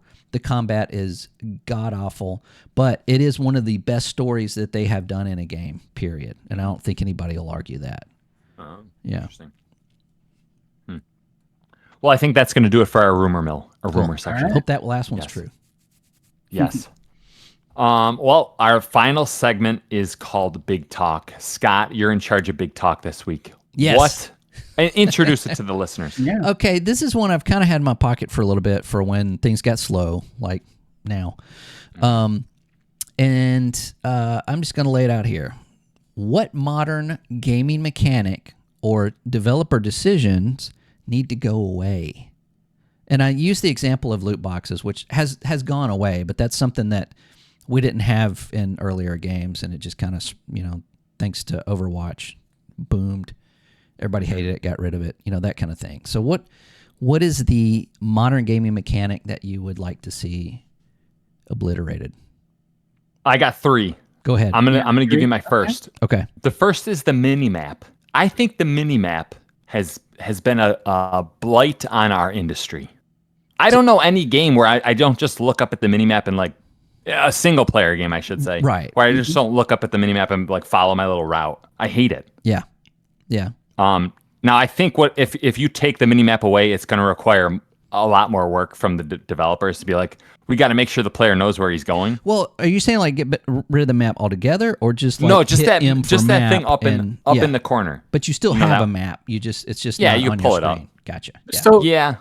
So you prefer that method, or what do you think about the compass method, which is something more common in Elder like Scrolls? up at the top where you like. Yeah. With the numbers left to right. Yeah. I don't mind that really, because I don't think anyone I'm just going to stare at the numbers because they got to go to 294. I got to go to 294, right? No one does that. I just feel like it's taking your eye off the actual game aspect of it, I can see that. Especially, there's not many mini maps that I go, wow, that mini map is great. So glad, it's like, yeah. That's terrible. Yeah, I Yeah. get it. Okay, It's also It's also an idea that I feel like if the next 10 games I play don't have a minimap, I could be like, oh, I understand why they added the minimap. This is not as good, right? Yeah. But Yeah, well, I what think about it's just to keep you within the game, right? Like, yeah? But it should be for- optional. Yeah. Yeah, I feel think like a lot of times they are. was it Ubisoft? It's really good at this. Like you could turn off any element of the UI, and I don't like that. Let me tell you why I don't like that, Thick. I feel like if the game is designed around at 94% of players are going to use that minimap, then it's like turning it off is like you're just gimping yourself. I want the game ground up, not built with the minimap in mind. Right. You know? Just don't have I don't know one. if does Ghost of Tsushima have a minimap? no, the no. what they use is basically essentially like the Wind. line. Wind. It's just pointing you in the right direction. That's It's really cool. I cool. like yeah. that. It's the spirit of your father. Yeah. Oh, that's cool. I like that. Yeah, it is cool. Yeah. Game of the year, Ghost of Tsushima, right, Scott? Yeah, I love that game. Oh, you do? Yeah. Yeah. All right. Well, what about you guys? What do you have? What's your mechanic you're sick of? You said you had 3. Oh, should I keep going? Or- Number two, Roomba AI. Let me explain to you what Roomba AI is. I feel like too many games have this. Elden Ring suffered hugely from this, where all the AI are just standing in their little position. Then you go up and then you trigger them, and then they're like, "Okay, I'm gonna do my pattern. I'm gonna approach you, do my pattern." Yeah. And then if the Roomba doesn't see you for 15 seconds, the Roomba's like, "Okay, going back to my location." Can't stand that. Let's move on. I got you. Yeah. Yeah. It- Thick, what do you wait, think? Do you know the reason why they do that? Because it's easy Yeah. and developers are lazy. No, it's because like if you have like things constantly following you, you'll just eventually just die. Like let's say you approach an enemy Okay. and it's unbeatable, right? Well, So then you're trying to run away, and then it's just gonna keep following you. yeah, but I see that. I mean, and there should be like a I'm sure there's a name for it, but when you get far enough away from them, they just quit. Yeah, it's like a tether. I think it's called a tether. I think that I think that like in using Elden Ring as an example, you could go to a camp and there's just a guy just standing there, Mm-hmm. and he might turn to the left, Right. and then he might turn to the right, Yeah. and essentially all he's doing is just waiting for you to show up so he can kill you. Like there's no organic movement or AI involved with it. The Roomba is just in the corner of the living room being like, I'm charging. I'm in the charging or one station. guy will be doing he'll just be going from just patrolling back and forth. Yeah, a lot of Ubisoft games do that as well. Yeah. you know. I feel like, I don't know, you guys remember Metal Gear Solid 2? Remember how they kind of tried to go forward where there would be different like alert levels? They'd be like, all right, we saw the guy. But then even those alert levels would be like, okay, we haven't seen him for 20 seconds. We're going back to our regular. He must have jumped off the ship, right? Yeah. Oh, well, Ghost Recon Breakpoint does that a lot too. It's like you'll be close to a base, and somebody will go, "Yeah, that generator over there is working great. If it ever goes out, we lose everything. Yeah. All our defenses, all our everything. I hope it doesn't go out." Like he's just giving you. He's like telling you, maybe you should do that. Right. And then there's different like alerts. Like if you shoot somebody and somebody sees it, then everybody's like, "Oh, I think somebody's here." Like, really? Yeah. It's like there's a guy with a hole in his head. Like, And he's screaming, yeah. right, exactly. I feel like all Ubisoft games have pretty bad enemy. Yeah, AI. they do. Yeah. Yeah. Yeah, what I would say, because you know how Thick said that, like, well, if every character in the game just follows you until you die, like, it's going to be a problem. Well, what they can do is they can still be tethered, but don't go back to, like, oh, the player character it just doesn't exist. Like, go back to a different state, and the different state is what their current, Yeah. Because I feel like that's more realistic, right? Like they should be like, "God, I'm out of breath. I'm done. I'm gonna Right. go back to camp." Yeah. like say that. It's just it's gamey. That's the word I like to use. It's just too gamey. Yeah. All right, I have one more. Should I do my big one here? Yep. Go for it. Yeah. My big one is when death failure ultimately means, quote, "Oh, that one didn't count. Let me take you back 30 seconds so you can try again," and then the developers pat you on the head. I can't stand, like, I'm so over Zelda. Like, I really noticed this when I was playing Tears of the Kingdom, where I'm like, this game should punish me for doing, or maybe not even punish, but something different should happen that I failed, right? I feel like that's why I'm kind of into roguelites right now. Like you can kind of fail and still kind of progress. Yeah. You know, I think in the original Ocarina of Time, there was a section where you could get caught, and I'm pretty sure they put you in a jail. Do you guys remember that? Yeah, I remember that. Where I'm like, I just feel like that's objectively better than like, oh, you know, it's like the Forza Horizon rewind feature. Like, oh, it didn't count. Just don't stop. Don't get frustrated, player. Yeah. And you want to know why developers do this? Because they're lazy. Easy. They're lazy developers. Oh, Wow. Yeah. They need to. Have you on ever there. played Outward? I have that, Scott. I gotta start playing that. When you die, there's like I think 4 scenarios. So when you die, you don't know what's going to happen. So, and I honestly I haven't played it in so long, I can't remember. But one of them is, you wake up like next to a fire, and there's this guy that leaves you a note. I can't remember his name, but you kind of figure out that the guy that leaves you the note, and it says, "Hey, I found you on the road. I gave you some medicine, and I left you by this fire so you could recuperate. And for that, I took some of your gold. Like I just for payment." Yeah. And you kind of figure out that he's the actual hero of the game, and you're just That's like cool. an NPC, That's right? cool. That's just an idiot and gets shot. And then there's one where you wake up in a cave and this mystical creature found you, and it says, "You suck. Here, pick one of these things that may help you." And you can pick like some armor, a weapon, or something that will help you on your way. I love that, Scott. I love that. And then another one is like you got caught. You're in prison. You got nothing. You got to figure out how to get out. So there's like all these scenarios that. So it doesn't punish you. It's almost like I can't. I died. Where am I going to go? Right. Right. Yeah. Very different aspect to just getting killed. Right. But yeah, I agree with you there. Yeah. Can you record on the podcast that you agree with me and Scott? Can you say it into the mic? I disagree with this last comment. Say that. Okay, so what's your take on it? I mean, I feel like, was it you're expecting like, well, you're basically saying that every time you die, it shouldn't be just put you back like 30 seconds later and with all your stuff. Yeah. Well, I mean, it depends on the game, right? No, it doesn't. Yeah, it depends on the game. And like, if you're gonna do that with Breath of the Wild, you're not gonna have that wide audience. You're gonna get like maybe like an Elden Ring sort of audience. I have to say something about this though. So when I'm playing Tears of the Kingdom, right? And maybe I've already said this, so maybe cut me off if I've already said this. Tears of the Kingdom is like you are going on a grand adventure. Ganon is the ultimate evil. The whole world is dangerous. It's this is like Lord of the Rings, right? Right. And as you're playing it, you're like, I am by far the most powerful being in this world, right? Because I'm like Bill Murray halfway through Groundhog's Day. Like I'm immortal essentially. Yeah. Like nothing I do has an impact. Like you're all little like pawns in my game, right? Yeah. And I feel like those two realities like butt heads so harshly. Whereas I feel like maybe if you're playing Animal Crossing, which is just kind of like a cozy game, there's not stakes. Then I can feel like, okay, and if you're playing Animal Crossing and you fall in the lake, yeah, your character just gets out of the lake, or you know what I mean? No, I guess I get that. I mean, it's almost like maybe we should. Do you remember playing first person shooters that didn't have aim down sight? Yeah, they still exist, right? I think you're paying right. Yeah, I mean, there's some games, but for the majority of games in general, you didn't have that in any first-person shooter. It was just you point and you shoot, and that was it.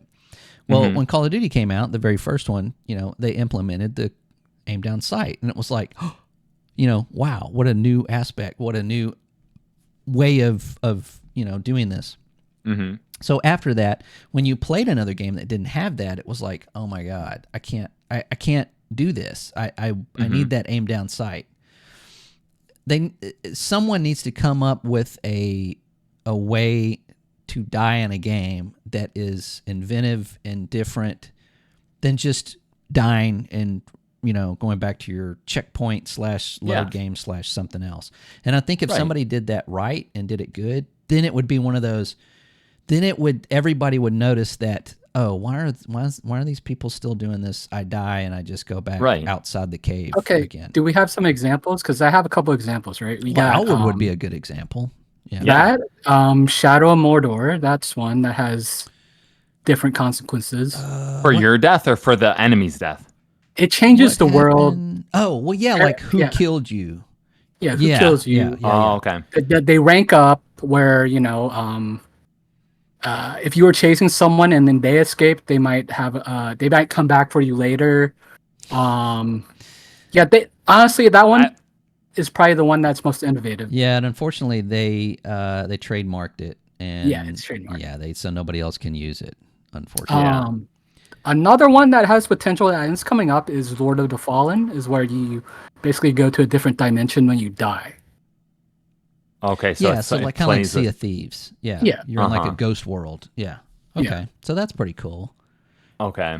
Thick, let me ask you this question. If Zelda made the world, if the bad NPCs understood Link is immortal, essentially unlimited lives, wouldn't that just be objectively better? Because it's just the NPC, the game wants Link to be this, oh, you're just little Link, I'm gonna squash you with my foot. But it's like, no, I'm the most powerful entity in the world. Right? Go on. Yeah, but I don't think you think that way when you're playing it, right? After you die 70 times, you do start to realize, like, nothing this game throws at me is actually going to hurt me. It's just going to annoy me. Wait, did you die 70 times? No, I only died like 15 times, but each Okay. time I'm dying, I'm like, oh, I'm back. I'm like, Yeah, you like just go back and do it again. To me, it's an annoyance. It's not interesting, and it's not to quote Thick, it's not an additive experience. It doesn't make my game more fun to die. It's just like I got to trek back. It doesn't make the game more fun. It doesn't make it less fun for me. I'm going to just say that. Okay. Okay. You guys do your mechanics. We've been doing this for too long. Okay. All right, Thick. Well, what's yours? Okay, I mean, mine are pretty simple. Quick time events, I'm kind of over them. Mm-hmm. Yeah. I mean, those can go away like now. Yeah, those can go away. I would say like the squeezing in between levels, but I think those are very, you know what I mean, right? Like Yeah, you squeeze where they in have between. to load another level, but you're kind of shimmying through a. Yeah. I think that's becoming less of a problem, so I'm not too focused on that one. Yeah. And I'd say probably yearly sequels. I would like that to go away. But I think all of what I've mentioned is very popular. Yeah. Right. Yeah. Yeah, those are all I'm good with ones. you with all of them. Yeah. I mean, I guess one thing I'd probably say is like the excessively cinematic moves, and I'm kind of pointing at Spider-Man for this. Like, I feel like there's so many cinematic moves in that game that it kind of takes you away out of the game. Yeah, like I'm just playing, doing my combos or whatever, and then all of a sudden this move comes up, and it's just I'm not a huge fan of that. Yeah, there's a lot of times where I'll play a game that does that, and I'm like, I could have done that. Why didn't you just let me do that? So I do know the reason, right? The developers don't want to tie it to a button, like a button that you constantly press or whatever. So yeah, but they could get more inventive on how the combat works. I mean, like if you're playing something, I'll use Jedi Survivor as an example. There's a lot of things that you do with the Force, with your lightsaber, a lot of moves, a lot of flipping, jumping. So there's if it gives you like an open area and it gives you enemies and it gives you tools, right? And I've said this before. It's like you give me some things to play with and then, you make those things happen. A lot of times it's like, wow, did you see that? I did that. It wasn't an event. It wasn't like part of the game. It was something that I did. So yeah, I would like to see, especially a game like Spider-Man, they could totally get rid of that and have you be able to pull off some really interesting, kind of moves that, wouldn't be just a regular punch, kick. You want to know why devs do that? They're lazy. They're lazy devs. That's what we default to. Yeah. Well, I only have, was that your last one? Yeah, that was my last one. I only have really two, but they're they're on my top. They're top 1 and 2 of what I don't like. And one of them is RPGs with mathematical gear. Do you know what I mean by that? Like Diablo? I underscore. Yeah, Diablo has that. But basically, it's like used to in an RPG, you would get, say, a new axe, and it would have plus 5 fire damage, right? So that means you would do damage to an enemy, and it would be fire, and it would be plus your damage with fire damage, right? Mm-hmm. Yeah. Not anymore. So you get a new axe, and it's like, oh, plus 5 fire damage, minus 10 dexterity. Like, okay. So, you don't like that? Yeah. Right. So now I've got to find some gear that adds 10 dexterity because now my dexterity is lower. Put a ring on. Right. Well, you put a ring on, and it's like plus 10 dexterity. Great. Minus 20 intelligence. Well, okay. So now I've got to get some kind of gear. Oh, well, here's some boots that add plus 20 intelligence. Well, great. Now my intelligence up. Oh, but then it's minus 20 dexterity. So now I'm back to finding something that is, you see what I mean? I know what you mean. The Division did this when I think it was like their second major patch that they put out. The big joke is that this patch should have come with a calculator because your gear, you have 3 sets of gear numbers.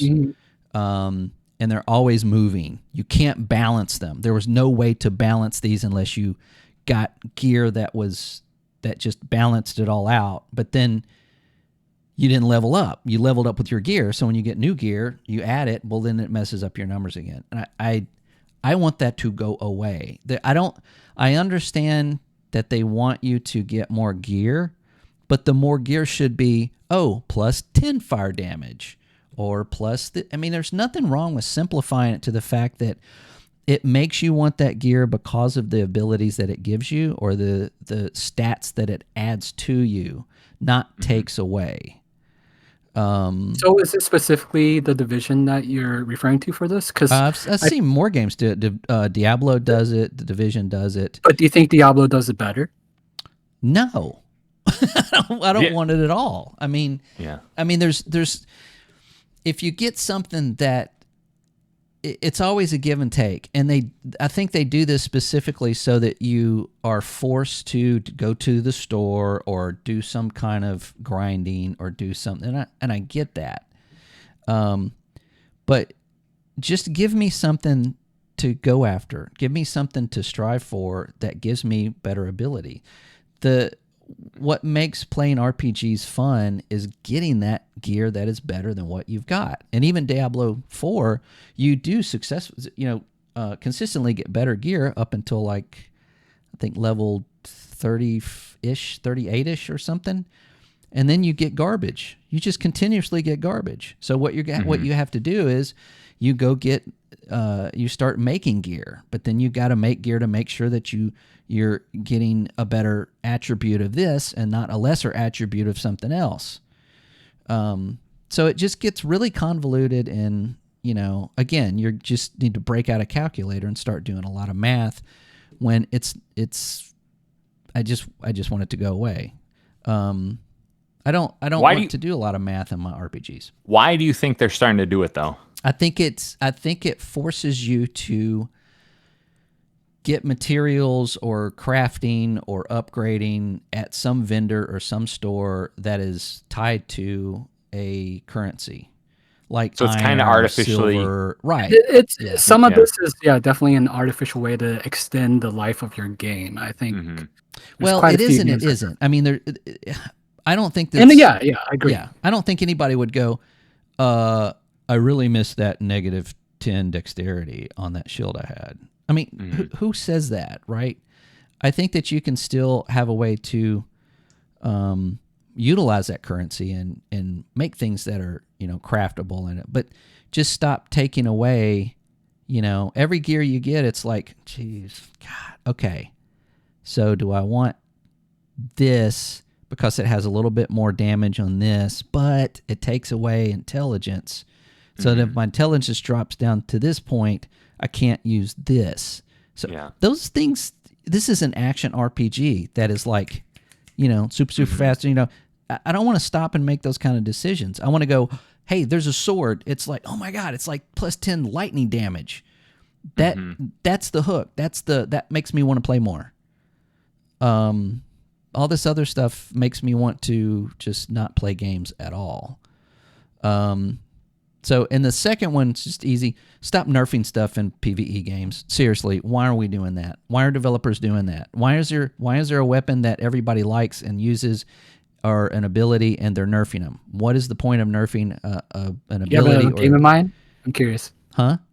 Do you have a game in mind? That you're All thinking of about? them. All of them. Every single one of them. If you play I a don't agree single with player this. game that is a PvE game or even a co-op game and something is, I don't know, makes you feel a little powerful, they go and they nerf it, period. No, I disagree, Scott. Why is that?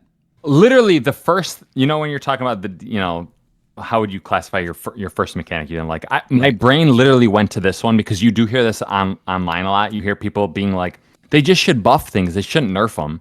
Well, And I'm like, well, I don't necessarily think they should just buff everything. Just no, not if it everything, works, but it I'm works. just saying, Yeah. what a lot of people say is in order to balance something, the best way to balance things is to use buffs rather than buffs and nerfs. Because buffs just feel better, right? Right. But my brain is like, the game is very specifically designed to have a certain what's it? Kill. What's that term? Seconds to kill. Yeah, your time to kill. Yeah. Time to kill. Right. Like if I'm playing Overwatch, clearly the developers are like, we want Tracer to have 0.7 seconds of life. Right. But that's not a PvE game. That's a PvP game. But I don't think it matters because they still want that amount of resources to be sent towards an NPC or a non-player enemy, right? Okay. Like I just feel like if you buff things, then it's just going to speed up all the combat, and then the game is very specifically designed around a certain pace of combat. Well, no, I get that too, but I'm not saying buff everything. I'm not saying buff No, anything. not everything. I'm But just saying if you're stop nerfing things. So I think that there's 2 points to this. Nerfing, there's one way. Like if something's imbalanced, you could either buff something or nerf it, right? But like I think developers try to look at it and say, if we nerf this one item, is it easier than buffing everything else, so to speak? So that's probably their way of looking at it. So we have to nerf it because this is the one item that everyone's gravitating toward to, where everything else no one's using. Yeah, but most of these games that are PvE, it's not something that's like, oh, everybody now has it. It's something that you have to get, or it's a drop, or it's something you have to really work at. Or So it's an how would you ability. nerf it? Like for I'm Diablo curious. 4, it's not necessarily weapons or gear. It's just your abilities that you have that are innate to that character. So are we talking about Diablo 4 here? We can, because that's a perfect example. I mean, they had to have a video of coming out going, oh, we probably shouldn't have done that. We're sorry. It's, Right. Nerfing everything in the game. If they're so smart to figure out how to make you want to play this game and spend money other than that $70, one of those aspects should not be taking away the things that you enjoy using in the game, period. Destiny 2 does Scott, it all the time. I'm unconvinced, Scott. You have Really? not convinced me. Okay. What if Thick- you have a weapon that you use and you worked really hard to get it and you got it and it does more damage than the other weapons that you have, and then the next day they patch it and it is the worst item in your inventory? How does that make you feel? I know what you mean a little bit. They do this with Fortnite also. It doesn't feel good, but I'm always like, well, they're trying to make the best version of Fortnite. But And that's you not cannot- a PvE game. That's a No, but- PvP game. That makes but perfect this- sense to nerf something in a PvP This actually game. brought a point. Do you mind if I change or add one more thing to my list Go for real it. quick? This is pertaining to this. Listening to competitive only groups in PvP, because that's related to nerfing and balancing. Because like Destiny 2 does that. Yeah. So I still don't understand it. You still seem crazy to me, Scott, because the whole reason they're nerfing an item is because they're saying that item, it's breaking our game. It's like we've designed the game to be a certain way, and that item is ruining it. What if it's 'Cause they're- not? But but they have metrics. They're like they're the creator. It's like they're the painter. So like they get to make the decisions based on what they believe. It's not like someone who's like standing behind the Mona Lisa should be like, who did the Mona Lisa? Leonardo. Yeah, I did. Thick did. Thick. Can you imagine if someone's while you're painting the Mona Lisa, if someone's saying behind you, no, do it this way? You're like, who are you? I'm the creator. Like I have a vision. The vision needs to be the way of Yeah. And I feel like Scott's kind of saying like no, only add more paint to the Mona Lisa. Just more paint. More paint is better. No, I'm saying More. leave Mona Lisa alone and stop taking paint away from Mona Lisa. You're saying that's what I'm saying. No, you're saying leave the unfinished version of Mona Lisa alone. Mona Lisa is not the paint has not dried yet on Mona Lisa, right? Okay. These developers are creating it's like wet cement. I think we're looking at it from a live service standpoint now. Right now. Just the balancing. Just the balancing. So I do want to I am curious, like, do you have a specific example for PvE? I'm having a hard time picturing Diablo. Yeah. Well, Destiny. Diablo. I don't know. It's a hopefully live not game. Remnant 2. I'm waiting for Remnant 2 to have a big, nerf. Nerf? Yeah, I mean they're going to do it. They are. Is there see. What? I don't know how far you are in it now. So like, are you experiencing something that's being nerfed yet? No. I'm just saying, as far as like just having a PvE game, which is co-op, there are things that are going to be nerfed for whatever reason that people enjoy using in the game. There's no PvP to that game at all. There's none. Okay? Mm-hmm. So there's friendly fire. But okay. Well, right, but I mean, but I mean that's not, that could be PvP, but I just wish they would stop doing that. I understand why they do it in certain aspects, but like when you have like a player class and they just nerf the whole freaking player class, there's no reason for that. It's not like that player class is killing everybody in PvP, right? And if you look at Destiny 2, that does happen. The meta changes and everybody's using this sniper rifle and it's killing everybody. Oh, okay, well, I guess we have to nerf it because it's killing everybody. So they nerf it. Well, what happens is that game, that that gun that you were using in PvE now is total garbage because they nerfed it. Mm-hmm. And that's not fair for the people that never even played PvP at all. Oh, yeah. That's just that I don't call that balancing. I call that just that is you're taking away or you're adding so to I agree the entire with that. Experience, not necessarily one or two things. That's kind of my point with like listening to competitive only players. Mm-hmm. So yeah. I mean, so Thick, you're more on Scott's side here than my side.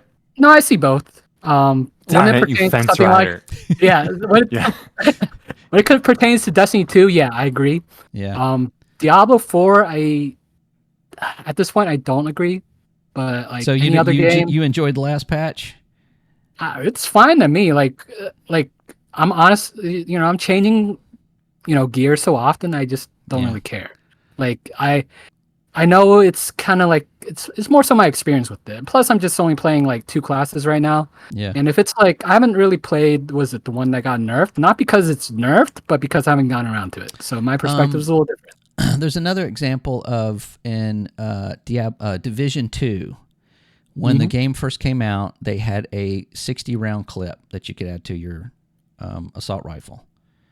And it felt perfect. Everybody loved it because the time to kill as opposed to the reload, it was perfect.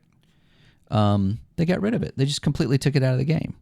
Well, because they have LMGs, right? LMGs are like no, 60 because plus everybody max. was using an assault rifle with a 60-round clip. So people weren't using LMGs. Probably not, because LMGs suck. So buff LMGs. Well, I'm just saying. See, everybody. It's like, hey, look at this. Well, everybody's enjoying this. Hey, look. Oh, no, come in and it just feels like, hey, look, everybody, we're having a party. We're not hurting anybody. We're doing everything. Cops pull up. Get out of here. Just stop it, Scott. They're the cops. Scott, I want you to pretend for a second that I am Blizzard. I represent the company of Blizzard, all right? Okay. And I noticed I have that a phone. Diablo 4 has 3 spells or 3 abilities that are they're too OP. So what's ended up happening in our metrics, we're figuring out that these 3 items are too people are choosing them at too high of rates. They're not exploring our lesser items, our other abilities. Yeah. They're also too like repetitive. Like people are, it's just like you can just spam this one item and it's effective because it's just too OP. Right. Then can't you see that like Blizzard's like people? This is not healthy for our long-term engagement. It Like players devalues actually, the other items and abilities. That's what. yeah, they happens, want right? they want players to explore like the full suite, and they don't want just like, well, these are the two things that are OP. Therefore, because I understand you that like OP items feel good, but I just don't think like they feel good long term. I don't think it's healthy long term. Well, yeah. I mean, I get that, but that's the point of finding new abilities and new weapons. But if they're OP, then what's the point? Why would you want to try to find them? No, but you're playing an RPG though. You have a weapon that is set for your level, okay? Yeah. And you love it, and it works great, and it's like, oh, look at all this damage I'm doing, and then you level up a couple of times, and you're like, well, I need a new weapon, right? Or I need a new ability. Or I need to upgrade this ability, right? So that's the progression that you go through. So if you want to get to like say level 25 and everything you have is level 25 and it's doing considerable damage and it feels good, then you go to level 26, it starts to drop. You go to level 27, it's like, oh, well, I got to get some new gear. But say if you're at level 25, everything's feeling great, and then you log in and it's, oh, there's a patch, click, and then now everything that you have this level 25 feels like it's level 16. That's not fun. That sucks. Okay, I have and there's statement no here. reason to do that because it's not affecting any other player, just the single player. Scott, there's a quote that you might know. It's only a Sith deals in absolutes.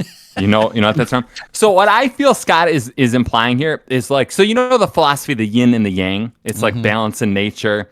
To me, Scott's being like, what if math, but only addition? Like no subtraction. Yeah. Like that to me is like Darth Maul. It's like, well, I'm like the okay, Jedi. but that's something different. That's not nerfing. That's just, that's like, just stop. That's science. Yeah, I know. I do often think like to me it does apply to games. It applies to the universe. It applies to everything, like plus and minus. But I can't say much more than that. I just, in short, I just wish they would stop changing things in single player games that change the game to where it's less enjoyable for the single player that's playing the game. Because otherwise, if it's a PvP game, you expect those nerfs and buffs and balancing because those need to happen. The game changes. It's a PvP game is ever changing. A live service game is ever changing. But just like Remnant 2, I've got these set weapons. I've upgraded them. They feel great. They're doing a considerable amount of damage. I've got my mods on them. If I log in tomorrow and those are doing half the damage, that's why, right? To me, that's basically, I'll take the challenge. Challenge accepted. I'll play with the nerfed weapon. No, I don't. I don't think that that's fair because I spent so much time upgrading that stuff and, getting better mods. And then for them, just the developers to just go, I'm going to take some of that away from you. Why? That's not, I don't think that that's fair. And I don't like it. I don't agree with Scott, but I leave the door a smidge open that he's not a crazy person. He's not completely off his rocker in terms of, yeah. All right. Guys, I think that completed a podcast. Yeah. Yeah. Scott, very tell us. spicy. Very spicy. It was a spicy podcast. Yeah. Spicy. You know what? Usually this podcast strengthens bonds. This one in particular has weakened a few bonds, going in the other direction. We're just like chemistry. It got nerfed. Friendship got nerfed. Yeah. All right, guys. Scott, tell listeners how they can interact with the show. Please down below. What do you guys think about nerfs and buffs in single player games? We'll pin that question to the please do. video. Just put it down there. Give us your and take. your thoughts. I might be a raving lunatic. It's I've been called that before. And then also, if you're watching this on YouTube, we also have an audio version that's on everything you can find on podcasts. So Bingo. check it out. Thick, take us to school. Okay, this is a fun one. All right. Give me a fun one. Okay, arguing on the internet is literally turn-based combat. Oh, I like that. I saw that this week. You saw that? I saw like that. Yeah. That's funny. That Turn-based is funny. combat. That's awesome. Who said? I think Confucius said that. Yeah. To be honest with you, because I felt it because it's so true. There are times when I'm like, do I want to play Bad North or do I want to yell at people on Twitter? I'm choosing Twitter. Yeah, that's the real video game, right? Yeah. Still trying to figure out how to win at Twitter. Right. Yeah. Twitter is more PvP combat, right? It's not. Yeah. It's not PvE. Yeah, I think it's getting nerfed, right? By it's always getting nerfed. It's now X. Yeah. All right, everyone. We'll catch everyone on Monday. Every Monday. All Mondays. All right. Yeah. Take care. Bye. Bye.